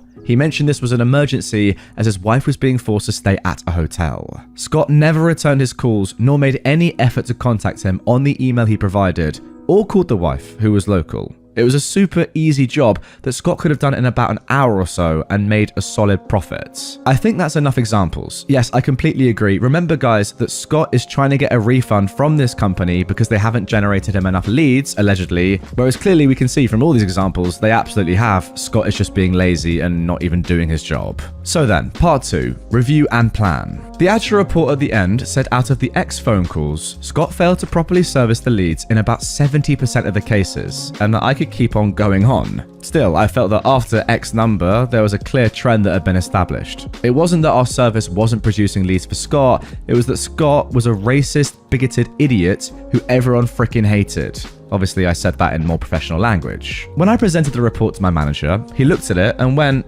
"Dang, 24 pages. I asked if it was fine, and he smiled and said, "I got a pretty good idea of what this is going to say." He said he'd review it and get back to me. So a day later, he came to me and said he'd gone over the report. The VP had gone over the report, and he asked what I thought the recommended course of action should be. My recommendation? Remove all discounts, charge Scott total price for our services, and clearly explain to him that our job is to provide him with leads. It's his job to sell those leads. If he can't convert our leads into business, that's not our problem. Scott was getting a 70% discount. Our price was built with discounts in mind. My manager was like, he'll probably cancel. And I asked my manager, and is that a problem? If Scott was going to remain my client, he was going to pay dearly for that privilege. If he wasn't willing to pay, I was very happy to let him walk. My manager smiled and said, nope. Part 3, the meeting. My manager and I called Scott and arranged a meeting. I created a PowerPoint summarizing my findings. About a third of the way through, Scott gives in and tells me to get to the point. I knew this was going to be a heated meeting, so I wanted my manager present both as support and a witness. So I explained to Scott that it's our job to bring him leads and it's his job to sell them. His failure to do that is not our problem. He gets irritable and angry, and my manager backs me up. He goes, "Fine, I'll renew my contract at the same rate." To which I go, "Yeah, you see, you didn't let me get to that part. We have new pricing for you." Scott goes, "Lower?" I go, "Oh no, not lower." My manager smirked. Scott asked me for the new rates. I hit him at the full rate, which was 3 times what he was paying. Scott is furious with me, says I'm overcharging him, says I'm ripping him off, says I'm a horrible salesperson. He tells my manager I should be fired for treating him like this. My manager looks at me, and I've been waiting for the moment. Truth be told, I gave 0 Fs what Scott thought of me. If anything, my goal was to get him to cancel. "Scott," I say, "you're a challenging client. Therefore, the pricing of our service needs to reflect the challenge of providing you service. So we will be charging you our full rate. If you'd like, I'd be happy to go over why this ROI still makes sense based upon our past performance." This was wording I'd gone over with my management before using it. My manager felt it was fine. It felt so amazing to say those words. It was the nicest way that I could say, "You're an idiot. If I'm gonna work with you, it's gotta be worth my while." Scott says we're a bunch of greedy frickin' pricks. He says, "I'm gonna cancel." To which I said, "That is an outcome we've decided is acceptable if that's what you choose to do." Scott huffs and goes, "And what about my refund?" Dismayed, I go, "Scott, we've clearly demonstrated we did our part. The reason why you aren't bringing in sales is because of your company's inability to close on the leads we generate." To which Scott goes, "So you're saying I don't know what I'm doing?" To which I say, "Scott, if you agree to sign at the new rates, I'd be happy to sit down with you and help you free of charge on how to improve your sales techniques and close more of your leads." This is me telling him he doesn't know how to run his business and was very much meant as an insult. Scott goes, "Nah, F you, I'm calling my lawyer." I go, "So I take you're not going to renew?" He goes, "F no." My manager goes, "That's fine. Would you like us to email you our report on your leads?" Scott goes, "Sure, I'll show my lawyer." FYI, we never heard from Scott's lawyer. We wish Scott a good day and he leaves. Later, we wrote him an email, attached the report, and also told him if his lawyer would like the recording in question, we can send that file over as well. Our bases were covered, and we knew it. I suspect he also came to the same realization, but he had too much pride to admit that. Part 4. Make sure that dagger is nice and deep. A few weeks go by, and my manager says that we've got to shut down Scott's account, so I need to call him and ask him what he wants to do with his CTN numbers, which we control. In our contract, we say at the end of the agreement, the customer has the right to have the numbers ported over for a fee. It would have been normal to waive the fee as a gesture of goodwill, but Scott desired 0 goodwill, and he received what he desired. I tell my manager there's no way I'm porting the numbers for free, and just like his quote, I'm charging him full rate $15 a number. The total came out to just a bit over $100. So I call Scott. I get his voicemail, but he doesn't answer. I write him a registered letter, and in that letter, I outlined he has 30 days to respond, we have his CTNs, and if he's willing to pay a $15 per number port fee, we'll transfer those numbers over to his phone provider. One morning, I woke up to about a dozen hateful text messages, in which Scott told me to go frickin' burn in hell. I took that to mean that Scott wasn't interested in porting over his phone numbers, and I reviewed those texts with my manager. We saved those messages and uploaded it to his accounts. So, is that all? Of course not. Part 5. But wait, there's more. So here I was with 7 CTN numbers that had been in service for literally years. Those 7 numbers were saved in Scott's customers' phones, and to many of Scott's customers, those numbers were Scott's number. Obviously, they wouldn't be advertised to anyone, but that doesn't mean they won't produce phone calls. Now, if I just let the numbers die, the customers will call and simply be told this number is no longer in service. Now, I'm not entirely sure if what I did here was legal, but it's been quite a few years, so I feel comfortable about introducing you to Bobby. Bobby was another southern boy, but as much of a butthole as Scott was, Bobby was a sweetheart. His mum would bake me pies for our meetings, he was a complete joy to work with. Bobby also owned a similar business to Scotty, but Bobby's business was more advanced, did more types of jobs, and also serviced the same area. So, I submitted a service request to port all of Scott's 7 CTNs to Bobby's accounts, and I waived the fee. All of a sudden, hundreds of Scott's customers would think they were calling Scott, but they'd get Bobby. Bobby had all his calls routed to his secretary, Ashley, who was an angel. Ashley was also a wickedly talented saleswoman, and I know for a fact she'd be able to take Scott's clients and convert them for Bobby. So that's what I did. I had those 7 CTNs ported over to Bobby. This did a few things that benefited nearly everyone involved. 1, Bobby got more business. 2, I produced more leads for Bobby, which means Bobby was comfortable with spending more money with me, which meant I made more money. And 3, Scott's old customers got a better service. And finally, part 6, capitalize on my revenge. At the next performance meeting with Bobby, Bobby was very pleased with the sudden uptick in new customers. He even asked me, "What did you do to my account?" I smiled and said, "I reviewed your account and made a few tweaks. Have you seen any improvements?" He absolutely did. He asked me, "Did this cost me anything extra?" I go, "Nope." He ended up increasing our spend with us by about 40% on additional services after that. I googled Scott's business about a year later. He wasn't in business anymore. I wonder why. No, my company never caught on to me porting over the numbers, and I strongly suspect our legal department would not have been pleased. And there we have it. What a story. I thoroughly enjoyed that. If you did stick with it, and I hope you guys did through the beginning, which I admit was a little bit technical, then you got that lovely wholesome revenge at the end, which genuinely is one of my favorite revenges that I've seen in a long time. Like, it wasn't incredible. Nothing amazing happened. There wasn't an insane amount of karma, but it was taking clients from a bad man and giving them to someone that deserved them. That's lovely. And yeah, you're probably right, OP. Maybe it was illegal. If anything, it's definitely not, good practice to do that because you waived a fee, didn't tell your company about it, etc., etc. Nobody found out means, yeah, you knew you were doing something wrong. But were you really though? That's my question, because if something is morally right, is it wrong at all? Like, imagine being Bobby in this situation. You're a hardworking dude, you employ good people, you do a great job, you like working with OP's company anyway, and then you're like, what's happening here? I'm getting even more stuff. You don't have to tell him about how you're doing this. You don't have to charge him for it. Brilliant. And then eventually it benefits you because he buys 40% more additional services anyway. So your company's not going to be mad, are they? Even if they never found out what you were really doing. Love the story. Scott's an idiot. You did really well. Cheat on me and brag to your friends? Enjoy deportation. I met this girl, 22 at the time, while I, a 30-year-old man at the time, was working in a national park, and she was a housekeeper on a work visa. We instantly hit it off, and within a month, we were in a relationship. We even had a solid long-distance arrangement, where we'd visit each other on recreational visas in our respective off-seasons. I'd spend a few months in Romania, or meet her at some vacation destination, then she'd spend a few months in the States. This went on for about 2 years, and eventually the conversation came up with her family about possibly moving her to the States permanently. Romania never really recovered from the Ceausescu regime, and political economic corruption makes life pretty unpleasant for a lot of people. Her marrying and moving to the US meant that her mum wouldn't have to worry about her daughter having a good life. I arranged for sponsorship and proposed to her. It seemed like my dreams were coming true. Then, about a month after she's all settled in, I get a message from her best friend back home. What followed were a year's worth of screenshots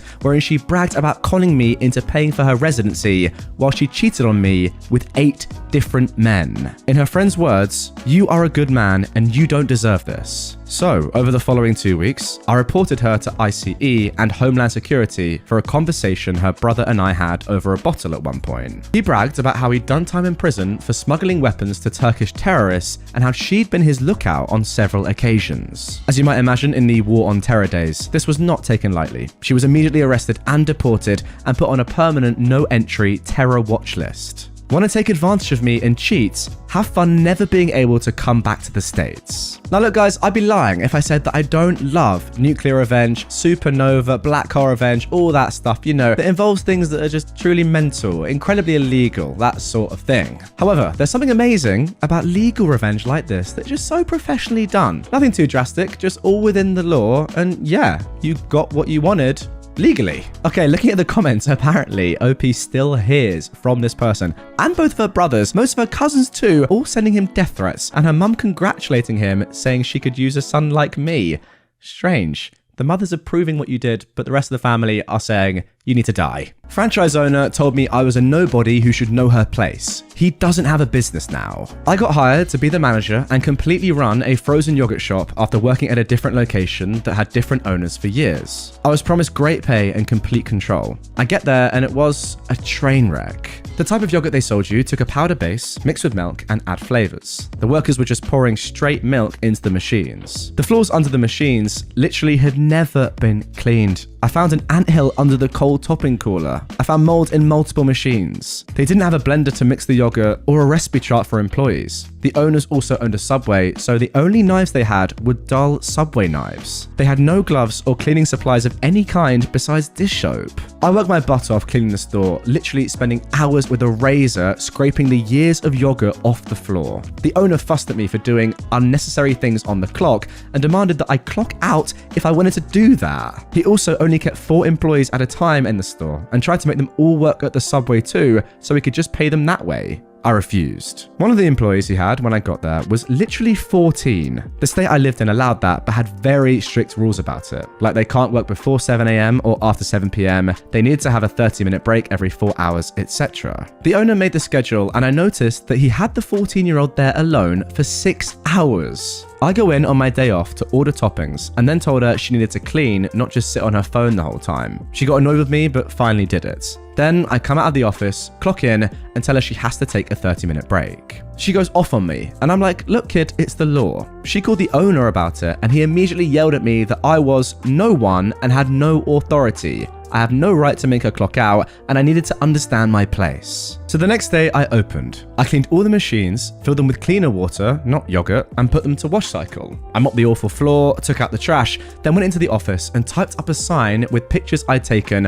of all the disgusting things I'd seen and since fixed. I printed it out, taped it to the door on the inside so it couldn't be ripped off, locked the door, slid my keys under it, blocked the owner, and left. The sign read, "Dear customers, I apologize for the inconvenience. Due to the owner's full name, believing this is an acceptable way to keep the store and that cleaning this is unnecessary, I, a nobody who should know her place, have decided you deserve to know the disgusting state of this store prior to my employment. The store will remain closed until he tricks someone else to manage it for minimum wage after promising $18 an hour. Feel free to speak to the owner at the Subway across the shopping center. I don't recommend eating there though. I've also contacted the Department of Health and the Department of Labor for his illegal hiring of a minor without following the law and his demand that all workers here also work at the Subway so he only has to pay us Subway checks, with yogurt shop name hours added on. Corporate of both, the frozen yogurt chain and the Subway, have also been contacted over the multiple contract violations the owner has done. Apologies again for the inconvenience. If you still would like a cold sweet treat, I recommend another ice cream shop nearby. In conclusion, the yogurt shop and his Subway got closed down.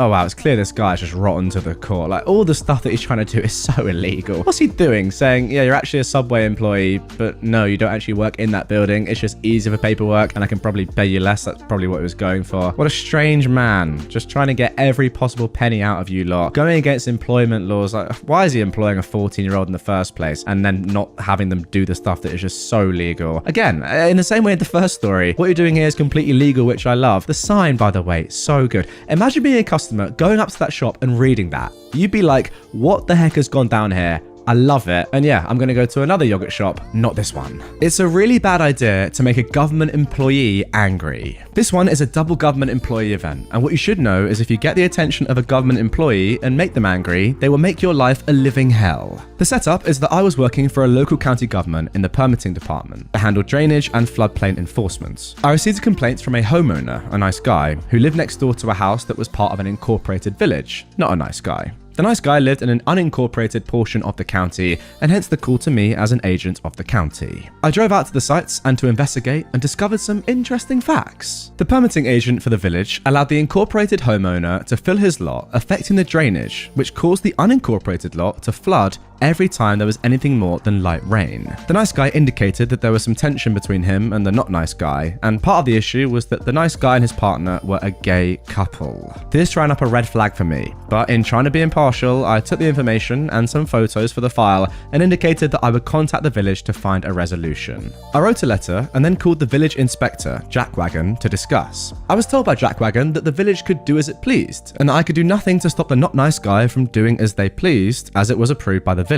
There was then a comment about those type of people, the gay couple, making complaints just to cause trouble. I was now on the case, and it was time to make sure everything done on the incorporated lot was 100% legal. At this point, the game certainly was now on, because if there's one thing that grinds my gears, it's bullying. Well, hey, I go one step further than that. It's not just bullying, it's also homophobia. I went back out and spoke to the nice guy to let them know what I was up to, and also that I was not going to let this slide. I then started investigating the elevations on the two lots and what fill had been placed on the incorporated lot. The not nice guy came out and started getting belligerent about my presence and ongoing investigation. He incorrectly stated that I did not have jurisdiction over his lot and that he would be calling the police. I patiently listened and then pulled out my two-way radio and requested that the home base dispatch both a village and a county police unit to the location. I then indicated that since there was a regulatory floodplain on his lot, I did in fact have jurisdiction, and that I would be exercising my right to determine the impact of his fill activities upon that floodplain. Both of the police units showed up and I let them know what was going on. They were both appropriately agitated to have to waste their time and let the not nice guy know that I was within my authority to proceed with the investigation. A little while later, while I was measuring things, Jackwagon showed up.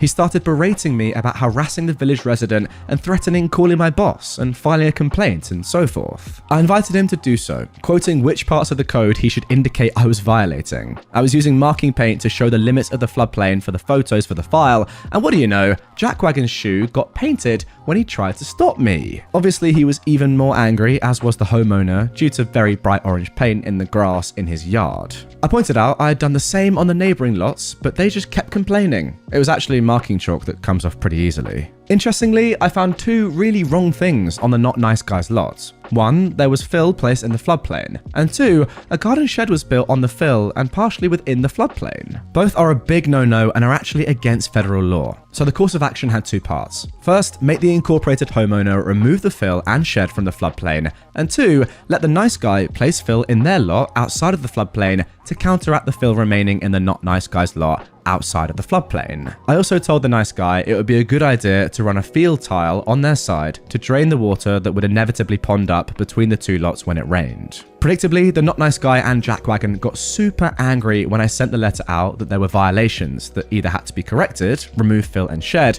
or apply for a revision of the floodplain with the Army Corps of Engineers. Good luck with that. This then led to a meeting at the county office with not nice guy, Jackwagon, my supervisor, and myself. Quickly, things went to 11, and there was yelling by Jackwagon about abuse of power, etc. The department head came into the conference room and told them both they were wrong and that they should leave peacefully and comply or face the consequences, fines. The best part was that the not nice guy had to apply for a permit, and guess who was the one to review and approve it? That's right, yours truly. Now, I was following the letter of the law, but you have to know that poor government workers are underpaid and overworked. Strangely, the permit for nice guy was almost immediately approved, while the not nice guy had to have a very thorough review to ensure it was correct. You can make a case that I was abusing my power, but I can assure you that the timing for their review was well within accepted limits. Also, how could I be held to account that they misfiled 3 times before they finally got it right? Generally, if you behave like a civil human and came to the office, we would help you get things done properly, so the permit would go through first time.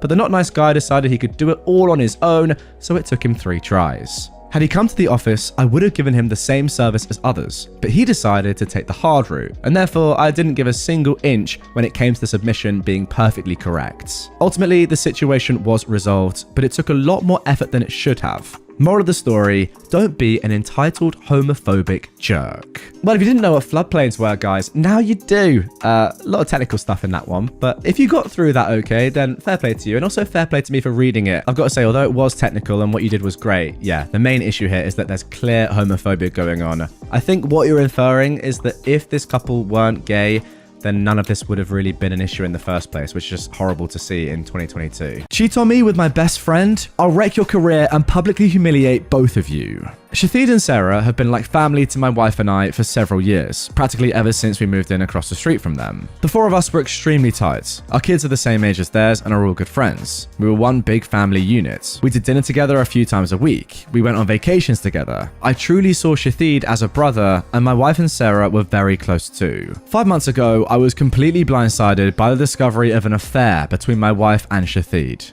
My wife had left her email open on our computer, and I saw an email from her to her longtime therapist saying that Shathid would be joining her at an upcoming session again. What the frick? My mind started racing. Why in the world would Shathid be going to her therapy sessions without my knowledge? I did a search and found some other emails to and from the therapist proving that Shathid had been going to sessions together with her for about 6 weeks. I checked our mobile phone account and discovered that since late summer, they'd been exchanging hundreds of texts every day, peaking at nearly 500 per day by the holidays. Speaking of the holidays, my wife and I hosted both of our families, parents, siblings, etc., for both Thanksgiving and Christmas dinner, and Shathid and Sarah joined us either for dinner or after dinner on both holidays. Text records show that the entire time that they were at our house celebrating with our families, my wife and Shathid were texting each other across the room. They were doing that pretty much every time the four of us hung out, for months. And, all day, every day, just in general. But what bothers me the most is that they were doing it with Sarah and I right there. I confronted my wife with the evidence, and she admitted that yes, she and Shathid had fallen in love. It just happened. I don't know how, but I love him, and I just don't feel anything for you anymore. I'm sorry. They'd gone on a school district trip together. Something had happened in her hotel room, and things had moved quickly from there. She explained as I lay face down on the couch, unable to look at her, that they'd already made plans to move out and divorce me and Sarah, and while they didn't plan to move in together immediately because of the kids, they'd probably do so eventually. The meetings with the therapist were supposedly mostly for the purpose of finding a way to break this to me and Sarah as gently as possible because they were so very concerned for our well-being. Sarah and I are fairly certain that they weren't planning on telling us about the affair at all and were simply going to discover their feelings for one another several months down the line after they come up with some other reason to divorce the two of us. Yeah, I have to agree here, that seems way more likely. I can't believe what she's saying. Oh, we were so concerned for your guys' health and well-being that we weren't going to tell you about the brutal affair we were having in front of your eyes. My wife moved out 2 months ago. I was and still am utterly destroyed. I cry every day. I cried right in the first few paragraphs of this story just now. I worry non-stop about the impact on our kids, but I'm also not exactly a shrinking violet when I feel that I've been wronged. And in this case, I was, objectively, very, very wronged. So a couple of years ago, Shathid ran for a Board of Education seat as a pretty extreme underdog. I helped him with his campaign materials and debate prep, and my wife, a well-known school district employee, this becomes important later, got the word out as best she could. Much to our surprise, he actually won in a squeaker by just a few dozen votes. Being on the board became the center of Shathid's world. He joined every committee that he could. This turned into the foundation of his affair with my wife, as they were constantly going to school events and meetings together on evenings and weekends. Once I discovered the affair, my thoughts turned pretty quickly to revenge, and it occurred to me that an extramarital affair between a member of the Board of Education and an employee of the school district was at least bad politics, and it possibly violated district policy. Making things far worse for them was that my wife was in the running for an open administrative position, and everyone knew that she was more or less guaranteed the job and the major pay raise that came with it. She just finished her master's degree in school administration at the urging of her principal and the superintendent so that she could be promoted to this specific position. I had plenty of evidence of the affair. Texts from both of them admitting to it, text records showing that they were texting hundreds of times a day, emails to and from the therapist, etc. I considered simply emailing all of the evidence to the board and the superintendent, but felt like I, as the grieving, betrayed spouse,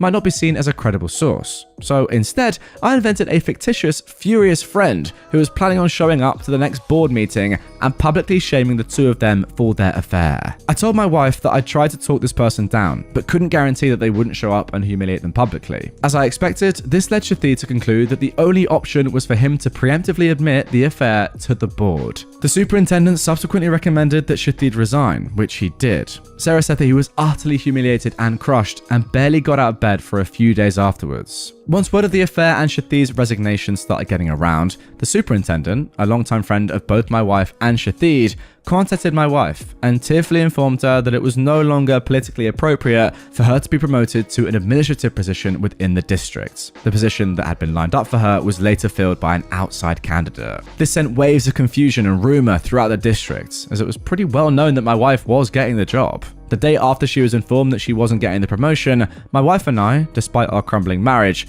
took our son out to breakfast together on his birthday, and a parent stopped by our table to congratulate her on her new role. She said thanks, then excused herself to go cry in the bathroom for a while. I let the dust settle for a couple of weeks, and then, right before my wife moved out, let them in on my little secret. There was never a furious friend threatening to expose them in the first place. Just me. Word of all of this had gone around our fairly small town, which Shathid grew up in and my wife has worked in for nearly 20 years. My wife refuses to talk to me about how things are at work now, but I've heard from some people I know in the district that her formerly spotless reputation has taken a major hit. Shathid, formerly a gregarious social presence in our neighborhood and at events and pubs in town, has completely gone underground and barely emerges to mow his lawn. He's moving out soon to a trashy little townhouse, which is all he can afford due to all the child support he's going to have to pay his wife. My wife and Shathid claim that they plan on trying to make things work together, despite all the public humiliation. I wish them lots of luck with that. I'm sure it'll be a lot of fun to show their faces together in town.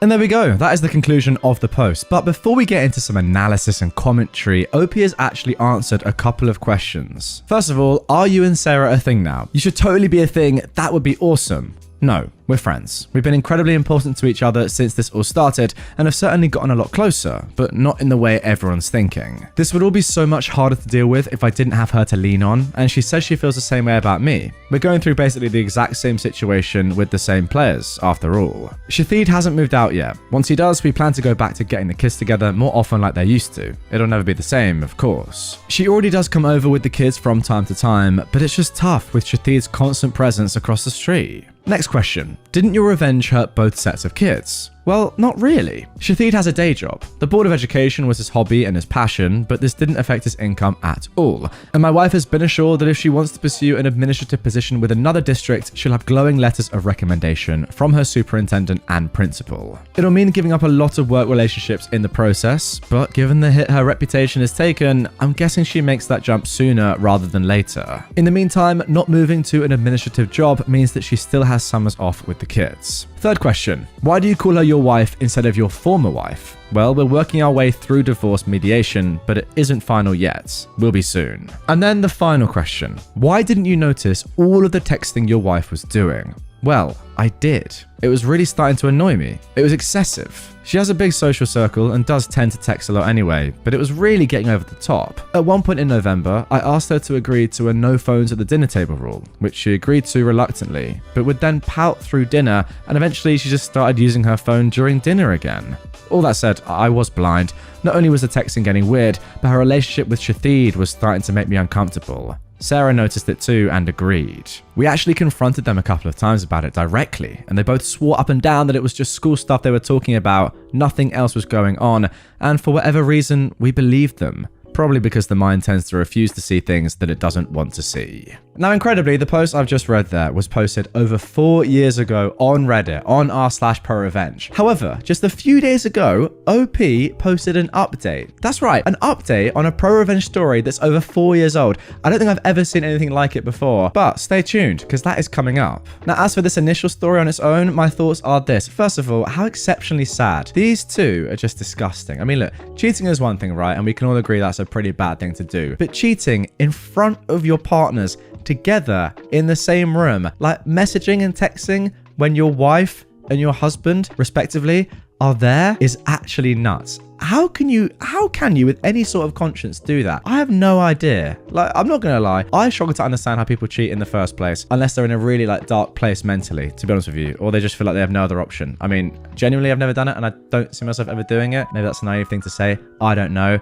But this is one step further. Doing it knowing that your partner is in the same room as you. It's unbelievable. And then, as I mentioned during that story, because I just simply had to mention it at that point, the fact that you've said, oh no, we were trying to work out how to tell you, but we knew it would really hurt you, so we just didn't tell you. Like, is that not the most dumb logic you've ever heard in your life? For me, it's gotta be. As for your revenge OP, I've got to say, genius. Making them self-destruct themselves is great, because it just means that you didn't have to do anything. Like, they did it for you. Lovely stuff. Anyway, with that all being said, let's get on to this update. 4 years later, just literally a few days ago at the time of recording. So, where to start? It's been a bizarre few years, especially with COVID thrown in the mix, which I somehow still have never caught, despite my kids getting it twice each. Thankfully, just mild cases. Well, at the time that I posted the original story, I was obviously a wreck. things actually got significantly darker for a while after that. My ex decided to start bringing Shathid around our kids just a few months after she moved out, which was really hard for me to deal with. I'd never really dealt with serious depression before, but things got bad enough that my doctor more or less forced me to start on an antidepressant because I admitted to him that I was thinking about suicide pretty frequently. I think this is where I should mention trigger warning for the rest of this paragraph. I actually had a very specific plan and everything I needed to do it. The one thing that gave me any kind of relief was telling myself that if life got any more unbearable, I had a way out. So yeah, it got bad, but I'm still here, and thankfully I don't think about that option anymore. I reluctantly decided to dip my toe into the online dating world, and after a number of short-term things that didn't pan out, I actually connected with someone. We'll have been together for 2 years next month. She is absolutely amazing. We don't live together, and for the time being we're both good with seeing each other a few times a week. Would I love to see her more? Yep. Am I ready to live with someone again and go all Brady Bunch with our respective kids? I'm not sure. For the time being, we have a lot of fun together, and that's more than good enough for me. As far as things stand with my ex and Shathid, they're still together. But there seems to be trouble in paradise, because my kids report that they almost never see him anymore. My kids don't like him at all, and they just avoid him when he's around, according to my older one. When all of this started, she'd seemed confident that they'd be living together pretty soon, but they still don't. And as far as I know, there are no plans in the works for it. They did buy a boat together, which I find hilarious for some reason. It just seems like the classic affair couple thing to do. Sarah took a long time to accept that her marriage was truly over. But once she did, she really did an admirable job of moving on. She engrossed herself in home improvement projects. She remains the same incredible mum that she's always been, and she's been in a FWB type relationship, which is all she wants right now, with a nice funny guy for almost 2 years. We hang out here and there, especially when my pool is open in the summer. We aren't nearly as dependent on each other as we were in the beginning, but we're still close friends. And no, still nothing more than that, which I'm glad about, because the one thing this situation definitely never needed was more drama. My ex left the school district she was working for and took a job in a neighbouring district. I've no idea what Shathid is up to, nor do I care. I hardly ever see him except at the occasional school event. For a while there, I was worried that he'd look at me the wrong way, and I'd wind up in jail for knocking him out in an elementary school cafeteria or something. But I just don't care enough about him anymore for that to be a concern. So all in all, life is pretty okay right now. I do miss being a family,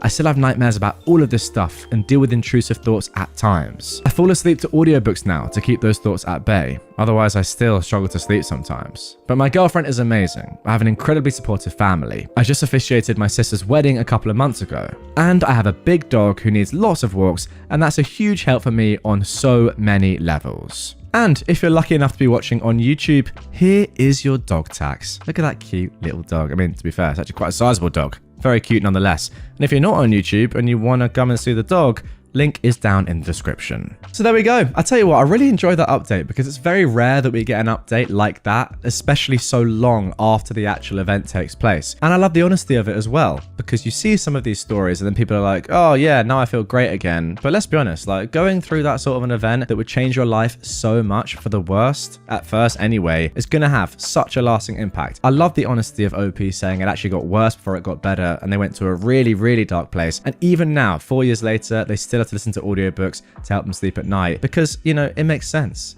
You wouldn't expect someone to be like, oh yeah, now I'm amazing, best I've ever felt. Ideally, they'd be in that spot, but it just seems a bit unlikely to me that someone would be like, oh, I'm so much better now, just a few months, years, whatever afterwards. Yeah, love the honesty. I mean, look, I'm not saying eventually that OP won't get to that spot, and I really hope he does, and Sarah does as well, and it seems like you've moved on to a significant level, but yeah, you'd still be deeply hurt by this, I'm sure, for a good amount of time afterwards, and it's nice to see someone actually admit that. Use me, cheat on me, enjoy losing your friends and family, and have fun being ignored at work. Bonus points for possibly becoming homeless. I just found out 2 days ago that my boyfriend of 4 years is gay. Our relationship was a lie. He used me to cover his sexuality because he wasn't ready to expose himself. He told me that himself. He pretended to love me for 4 years. He acted like the perfect boyfriend for 4 years. We were discussing marriage and kids. He even took me to look at engagement rings. All the while, he was having an affair with a man. To top all of that off, his boy toy called me 2 hours after I walked in on them. Why? To tell me that he was bi and that we could all just be together. Are you kidding me? I didn't know if he was making fun of me or if he was really stupid enough to think that was a good idea. But yeah, if you're gay but act straight, I freaking hate you. What's worse is that my family believes I should have been nicer to him because gay people have it rough enough already. So because he's gay, then I can't be mad, I can't be angry, I need to be nicer to him? After his boy toy called, I texted my now ex if he was seriously making fun of me, and he just said that it wouldn't be a bad idea. So I lost it. His mum and I were very close, so I texted her a lengthy message explaining what happened, and I told her that I can't stay in contact with her, at least not for the time being. She was shocked, but understanding of why I needed to go no contact. Well, his parents disowned him, not for being gay, but because of what he did to me. The idiot went on social media to complain that his parents disowned him for being gay, but multiple family members commented and exposed him for the trashy human being that he is. Some of his co-workers had him on Facebook and TikTok, and they saw everything, and now no one at work talks to him because of what he did to me. His friends were disgusted when they found out. His friends always liked me, and they're also really big on monogamy, so they didn't want to be friends after they learned the truth. He needs to move out because we live together and now he can't afford rent on his own, but his budget is very tight, so he doesn't have many options. And they broke up. My ex had a fit when his mum called him. In retaliation, he broke the TV, my laptop, cut some of the clothes I still had at the apartment, and smashed the coffee machine. So yeah, his boyfriend didn't like this outburst and he ended things. And yes, I am suing him for the damages. Okay, now let's get immediately into the update here, because as you can tell, that first post was written very quickly after the event and OP has some following, maybe calmer thoughts. I want to start by saying that I wrote this post in a state of anger, and I was too emotional to realize how bad it sounded. I do not hate gay people. I have no problems with the community. I'm sorry if I came across as a homophobic idiot. I really am not. I was just so emotional, so I'd like to apologize. I understand the community is going through a lot, and I didn't want to come out as insensitive, so I'm sorry. Okay, that's good to hear. Not gonna lie, when she said, if you're gay but act straight, I freaking hate you, I was thinking, okay, maybe a little bit too far. Anyway, let's carry on. Okay, now the actual update. I received some comments and PMs from people that advised me to get a restraining order and make sure he can't find me. I unfortunately didn't consider them enough, and as some predicted, he followed me from my best friend's place to the grocery store and he trashed my car. I'm talking slashed tires, broken windows, and what I think is oil all over my car. Thankfully, the parking lot has cameras and the police identified him in no time. He was arrested. I'm definitely filing for a restraining order and I'm looking to move to a different city. I will have to see him again in the courtroom though. Also, his ex-boy toy agreed to testify that he witnessed my ex breaking my things at the apartment. My ex is also going to be examined by a professional due to his actions. It appears that he may be suffering from some mental illnesses. I've contacted his parents and they are in shock, but they still refuse to have any contact with him. And there we go, a very interesting story to start today's episode. Now look, this man is obviously not the first man in history to secretly be gay, but be in a relationship or be married to a woman. As we saw not too long ago in the UK, a famous TV presenter, Philip Schofield, who was in the thumbnail of this video, came out as gay, despite being married for decades and having children. Now, when he came out, he got so much support, people saying that he was so brave and courageous for doing so, which I completely agree with. But on the other hand, how about his wife in that situation? How about OP in this spot? You know, they're the ones that have kind of just been left in the dirt and maybe lied to for years. Now, with that TV presenter, you could argue it's different because he is actually a nice guy and still gets on with his wife and family, etc., etc. But in this story, yeah, this guy is just an absolute disgrace. Like, there's one thing realizing you're gay at some point during your relationship. It's another thing cheating on your partner with a man and still telling them that you're straight. You know, that is way too far. And then breaking all your stuff and hunting you down and pretty much stalking you and destroying your car. Yeah, get that man in prison. That's ridiculous. Lying and using people, I got you. This one needs background to fully understand why I went out of my way for this revenge. My best friend was married for 10 years, with his ex for a total of 13 years. He was absolutely head over heels in love with her like I'd never seen before, which I never understood due to her alcohol abuse. She would take it out on him, and when he'd be venting about it, he'd always fall back on, it's not her, it's the illness, a very respectable and admirable stance on it. Last year, she asked for a divorce because after years of what I would call abuse, he had simply run out of gas. Her reasoning for asking for one? When she got fired for testing positive for weed, he wasn't empathetic enough. He admits he wasn't because it had come on the back of one of her drunken tirades where she told him he was a POS who was always trying to control her, when all he ever tried to get her away from was booze for the way she treated him when she was drunk. It took him forever to move on from this, with the divorce following shortly after. And earlier this year, after thinking he was moving on, he calls me to come over and he's in a bad way. I arrive and he's absolutely full down level of drunk, going on that she didn't ask for a divorce for those reasons, that she'd really been cheating with several other people. The next morning when he's more coherent, I ask him how he knew. He was cleaning out the spare room and selling and donating stuff he didn't need anymore, and when he went to clear an old tablet, she was still logged in, and all of the evidence was there. He gets that out and says he's going back to bed and asks me to lock up when I leave. Before I left, I looked at the tablet, and after seeing what I saw, I wanted to find a way to get even with the horrible and conniving woman. So I took pictures of it all and left. When I got home, I started looking up information about these people.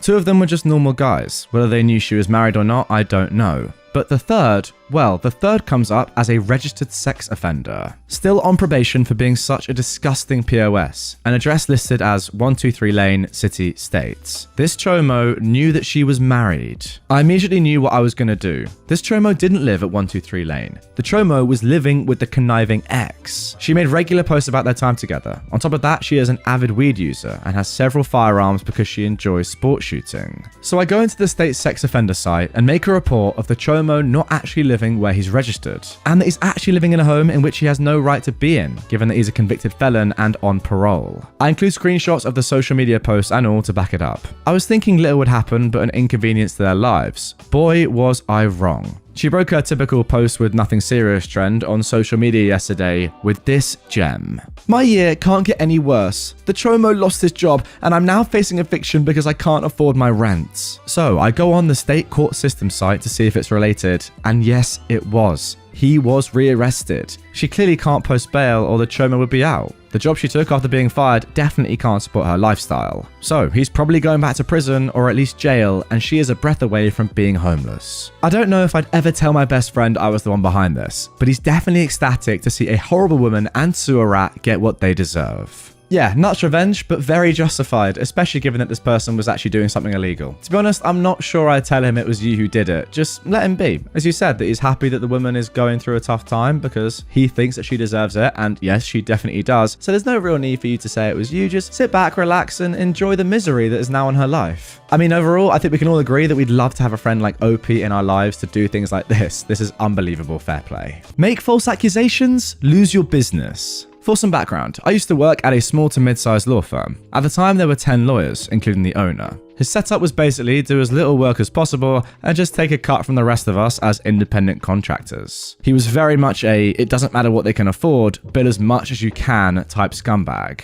One thing the firm handled was real estate law. I already looked after any real estate transactions, save maybe 2 to 3 per year over the 2 years I worked there. At the time he decided to let me go, he made a list of reasons, all of which were fabricated. Client complaints, missed court dates, etc. It came down to me asking for a bigger cut and him not wanting to have to pay it.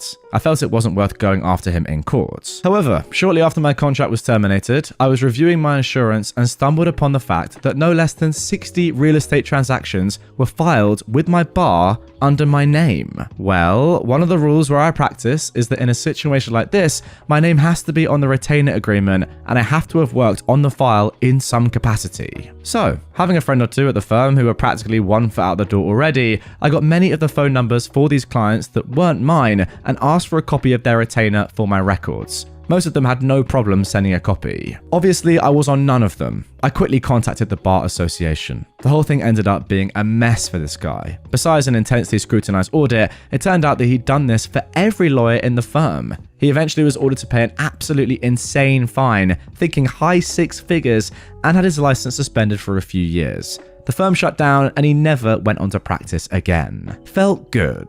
Look, I've said it before and I'll say it again. If there is one industry in which it makes no sense to try and cheat your workers or pretty much anyone out of anything, surely it has to be law, right? The people you've employed know their stuff. If you do something illegal like this, then you're obviously going to get sued by the people involved because they are lawyers. It just doesn't make any sense, right? Surely this would be the last industry you want to do this in. I mean, maybe people like this boss are just that dumb that they think, oh, I don't think that the people I employ for being good at law are going to be good at law when I do something bad on them. Like, it just makes no sense to me, clearly. How dumb have you got to be? I created a point of interest on Google Maps to annoy wealthy Karen neighbors. I live in a non-gated neighborhood that previously had 1 road both in and out. My neighborhood also has 2 schools on this 1 road. The traffic is ridiculous during rush hour or when schools get in or out. There's always been a public works plan to build a secondary exit from my neighborhood. It just so happens to connect to the main road by going through a portion of a also non-gated, wealthier neighborhood behind us.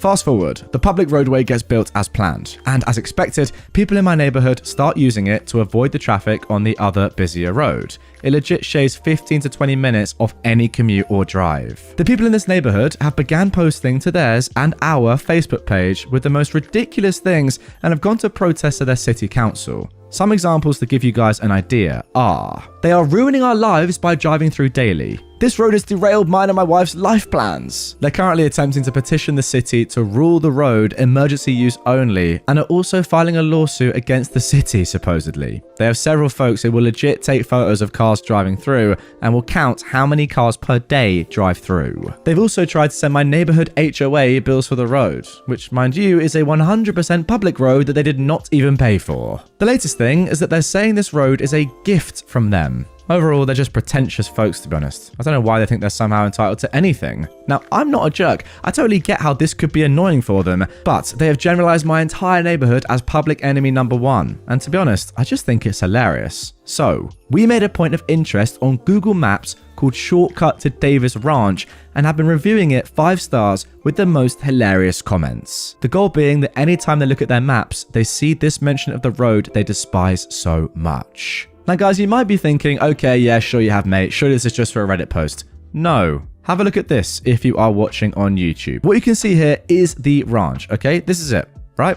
OP gave us a link and this is it. Now, here is where it gets interesting. I'm going to zoom out a little bit and just come over here slightly to the shortcut. This is it. This is the shortcut they made, I think, so that there's 2 roads now instead of 1. And this is what all the discussion and, you know, controversy is about. Now, if you click on the shortcut to Davis Ranch, you can see over here, 4.9 star rating, 21 reviews, including this one from Adam Norton just a few days ago. 5 stars. I've heard nothing but great things about this shortcut. One of the absolute best, I'm told. If I lived nearby, I would take it constantly. Planning to visit soon just to try it out. Oh, and then another one. Nice shortcut. Too bad it goes through such ugly houses, though. It is what it is. That's 3 stars. I mean, this one's great from Kristen. Great shortcut with a generous freelance photographer. So good. So petty. Fantastic route with friendly onlookers 24/7. Highly recommend this as a drag racing spot. The best gift I've received all year. Nothing on my Christmas list will top it. The best gift in my life. Guys, there's actually 3 things in this world. I still have faith in humanity. I mean, just so good. So good. I love it all. Insane shortcut. I love barreling down the road at 75 miles an hour. Brilliant. You know, reading all these reviews has made me think I might just post one myself. So here we go. 5 stars. What should we say? Simply the best road / shortcut in the history of roads / shortcuts. I am traveling to the US this Christmas solely to use this shortcut every day and experience its majesty. I think that will do. Post. Okay, there we go. And there it is.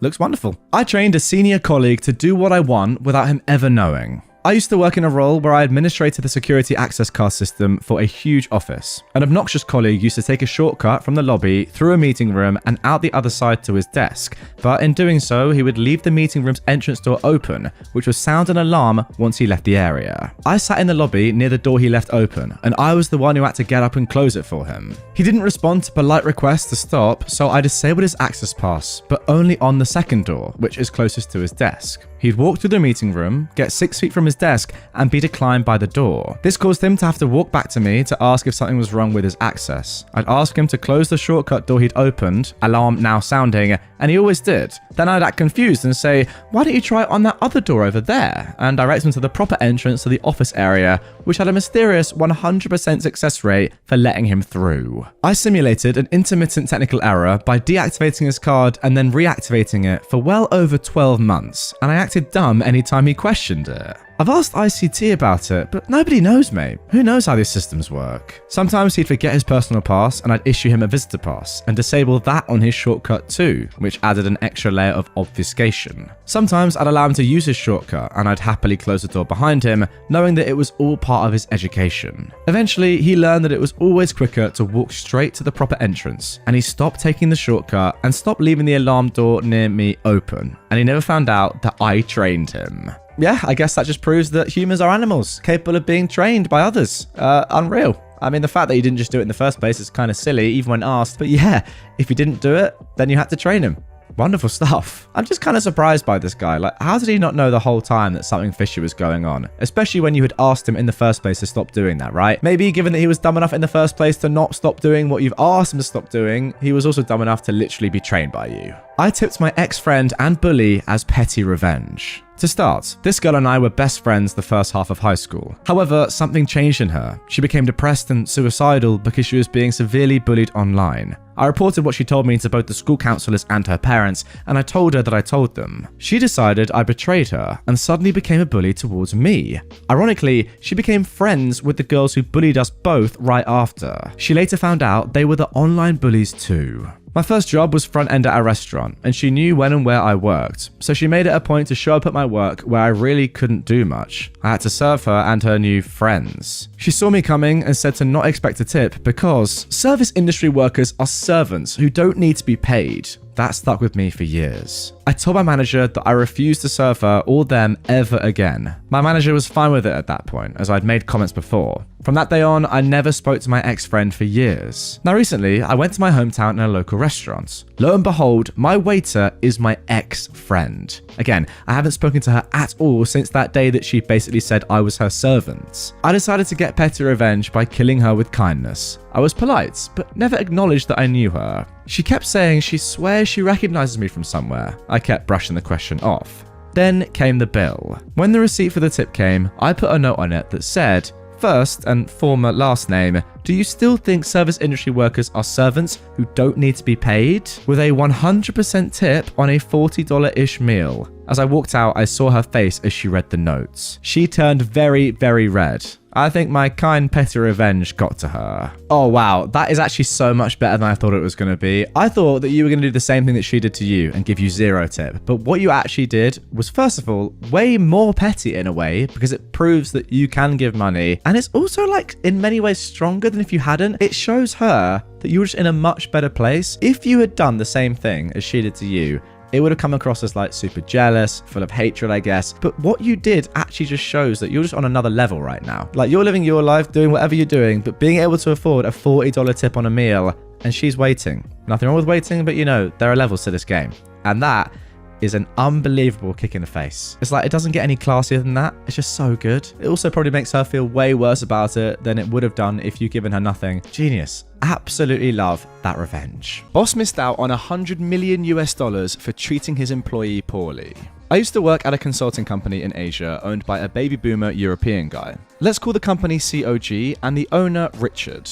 To give a brief background, Richard spent his entire career working in the hospitality industry for various hotel brands all over the world. At one point, he specialized in one niche area in the industry and set up a consulting firm to provide consultancy to his business connections. The company employees were majority expats. I spent my entire career working in the financial industry, and I'm quite a specialist in the field of capital market fundraising. Richard approached me with a great plan to list one of his properties in North America in a stock market. At that time, it seemed to be a good project. He also offered me a management position in the company he set up to deal with the listing process, and a good salary in comparison to the job that I had at the time. The agreement stated that, if any party would like to terminate this agreement, they need to inform the other party 3 months in advance. Failure to do so will cost the party who initiated the termination a penalty fee equal to 3 months' salary. This will be relevant later. Unfortunately, I joined the company at the worst possible time, the year end of 2019. Initially, things were alright. Richard spent only 1 to 2 days a week at the office and spent the rest of the week abroad to acquire new businesses. However, as everyone knows, a few months after that, the COVID pandemic hit the hospitality sectors globally. Richard lost all his business deals in the pipeline.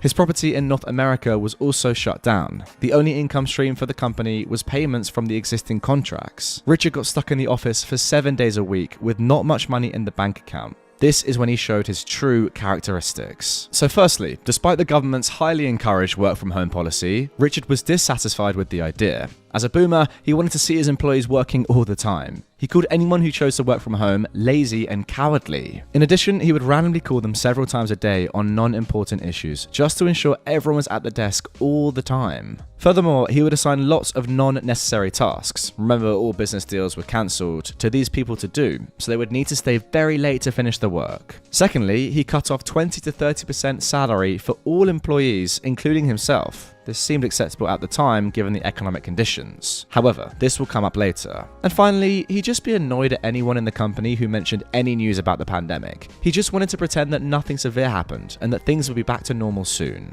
Due to the pandemic and the financial status of the company, my role significantly shifted from getting a company listed to selling our assets to whoever gives the right price. Thus, the company can survive. During these months, I had to work closely with the company's CFO, called Fatty. Fatty had a very impressive resume with a degree from an Ivy League university. However, for some reason, there was nothing inside that brain. He could talk about all the financial jargon all day long, but he couldn't understand even the basic concepts of those words. Fatty would make mistakes all the time and trouble other colleagues. For some odd reason, Fatty would receive only minor criticism from Richard. Conversely, if other employees made 1 out of the 10 mistakes that Fatty did, they would receive harsh criticism. We were approached by various buyers. One of them was one of the largest real estate developers in this country, let's call it Mackie. We had a few meetings with senior execs from Mackie to present our North American properties. They seemed to be interested in investing $100 million in acquiring the property, but then they just disappeared. Later on, we were approached by a private equity firm, let's call it Dummy. Rather than acquiring the property, Dummy made an offer for shares of COG. As a result, a series of due diligence occurred. I had to lead the deal from my side. During the process of document preparation, I found various histories about Richard and COG. Richard always claimed to his potential clients that his company had been involved in various projects worth billions of dollars in the past. It was partially true, however, his participation was very limited to less than 1% of those projects. There were a few projects that COG played a vital role in. However, those projects were relatively small. To make matters worse, 100% of them failed before completion. There were various companies that Richard claimed to have co-founded or was a part of the key management. However, there were no official records of that. And by digging into financial statements, I found out that he paid back all the money he saved from cutting employees' salaries into his personal account as a form of bonus. I felt horrible for working for such a phony. However, at that time it was Q4 in 2020, it was way too difficult to get a new job in the middle of the pandemic. The last straw came when we were about to submit the financial model to Dummy to set the valuation. I developed a financial model which would calculate all the potential deals into the valuation. All I need was the input of pipeline data from Fatty. After I plugged in the data, Richard asked Fatty to help review it. Fatty complained to everyone that the model was wrong and there were so many mistakes. When I checked, all those mistakes that he mentioned came from those inputs he provided to me. Garbage in, garbage out. I informed Richard that it was not my mistake, but Fatty's. However, Richard criticized me for not being responsible for my own mistakes and said that even though it was Fatty's mistake, I was still responsible to verify it. Well, how on earth could I verify the correctness of the raw data? I wanted to quit so badly at this point. Remember the 3-month notice period? This is where it became relevant. Throughout 2020, various employees quit. However, the term became a pain in the butt. First of all, it would be highly difficult for anyone to find potential employers who'd be willing to wait for 3 months until the notice period is served. Thus, employees had to either pay the penalty fees or put in their resignation in advance before starting to look for a job. For the locals, we could take the risk of staying at home with no job. However, the expats needed to choose to either take a risk in leaving the country or to pay the fees. Most chose to do the latter. The worst thing I experienced about this contract clause was when one of my colleagues, who was one of the first employees at this company, decided to quit because her grandmother was about to die in a few weeks. Therefore, she wanted to go back home as soon as possible and spend the remaining time with her grandmother. Yet, Richard insisted that she needed to pay the penalty fee. In every meeting, Richard would try his best to scare everyone by talking about those companies that went bankrupt and trying to remind us to be grateful for even having jobs. I held my grudge and waited patiently until February 2021. The pandemic became better and employers started hiring again. I got 3 offers within the second week of the month. Based on the situation, I knew that I would eventually get a job either in these 3 companies or somewhere else. Thus, I submitted my resignation, which would be effective in May. Richard was furious. He knew he couldn't lose me at this stage since I was the only one who could execute with Dummy, but he was too arrogant to admit it. Instead, he gave me the worst counter-offer discussion anyone could have. He said that I was a coward for jumping away from the crisis, and I would be a failure all my life if I choose to walk away now. He tried to talk about all the deals that would be coming, and I would miss out on working on those projects. He said that I should ignore the higher salary that other companies might offer. The pandemic was harsh for everyone. I should stay to see the company's greatness. In the meantime, I could ask for money from my parents or my wife's parents. Your own boss is telling you this, my word. Needless to say, the conversation did not change my mind even a bit. When all those efforts failed, he brought up the 3-month notice period. He said that no company would be willing to wait 3 months and that I needed to pay a penalty fee to him if I quit. Unfortunately, this was when his own policy backfired. I intentionally did all the stupid mistakes that Fatty did. When he complained, I simply responded, it was his responsibility to verify the information that I submitted. I did my job very slowly. Thus, he basically had to pay me 3 months' salary for the work I normally completed in a week. And whenever he complained, I told him that he could fire me at any time. In that case, he would need to pay me a 3-month salary as a penalty fee. For a person who always takes advantage of his employees, he probably wanted to scream at me. However, that was not the best part yet. By the end of April, HR from Mackie approached me. She said that she got my contact from a business card I gave to the senior executives several months ago. It turned out that the executives were very impressed with my skills. They wanted to hire a new vice president and viewed me as a high potential candidate. I took the offer and started working 2 weeks later. A few months later, Richard tried to use all his connections to reach Mackie's chairman to propose his North American property once again. The chairman assigned my team to review the property one more time. Last time, they were interested, but they didn't want to make an acquisition in the middle of the pandemic. But this time, they felt the timing might be right and would like to explore in more detail. My boss assigned me to look after the project. Since I knew everything about the property, he let me decide whether we should move forward with the deal. To be honest, the property was fine, and Richard had improved the property's performance very well since its acquisition. However, a year ago when we first approached Mackie, Richard explained to me how he'd screw every penny out of Mackie's pockets. To avoid criticizing Richard directly, I didn't want to look like a guy who badmouthed his ex-employer. I pointed out all the loopholes within the business model and explained that we could be taken advantage of from these loopholes if we proceed. Being a smart man, my new boss could sense something fishy about Richard, so he asked me to speak more about my experience. I told him about some of Richard's unethical behaviors mentioned above. Mackie management not only decided not to invest in COG's properties, but they also blacklisted COG and Richard from being potential vendors. And there we go, that is the end of that one. You know what they say about karma? What goes around comes back around, and it sounds like Richard brought this upon himself. Really, he did. The beauty of this story is that he doesn't even necessarily know you had anything to do with it. Maybe he knows your new role, maybe he doesn't, I'm not entirely sure. But one thing's for sure, I doubt that he knew that you were the one telling your new boss, my ex-boss, who's in charge of that part of the deal, he's not the most ethical man. Let me tell you that. I know some revenge stories are fantastic when someone is very active in the revenge right and does it all themselves and lets the person that they're doing the revenge on know about it. But there's something so beautiful about it being so secret. OP, you were actively assisting in karma. Well, you're at the forefront here, but without Richard really even knowing, and it wasn't even vindictive. You were just doing your job. I guess that's why it's pro-revenge, and I guess that's why I love it so much.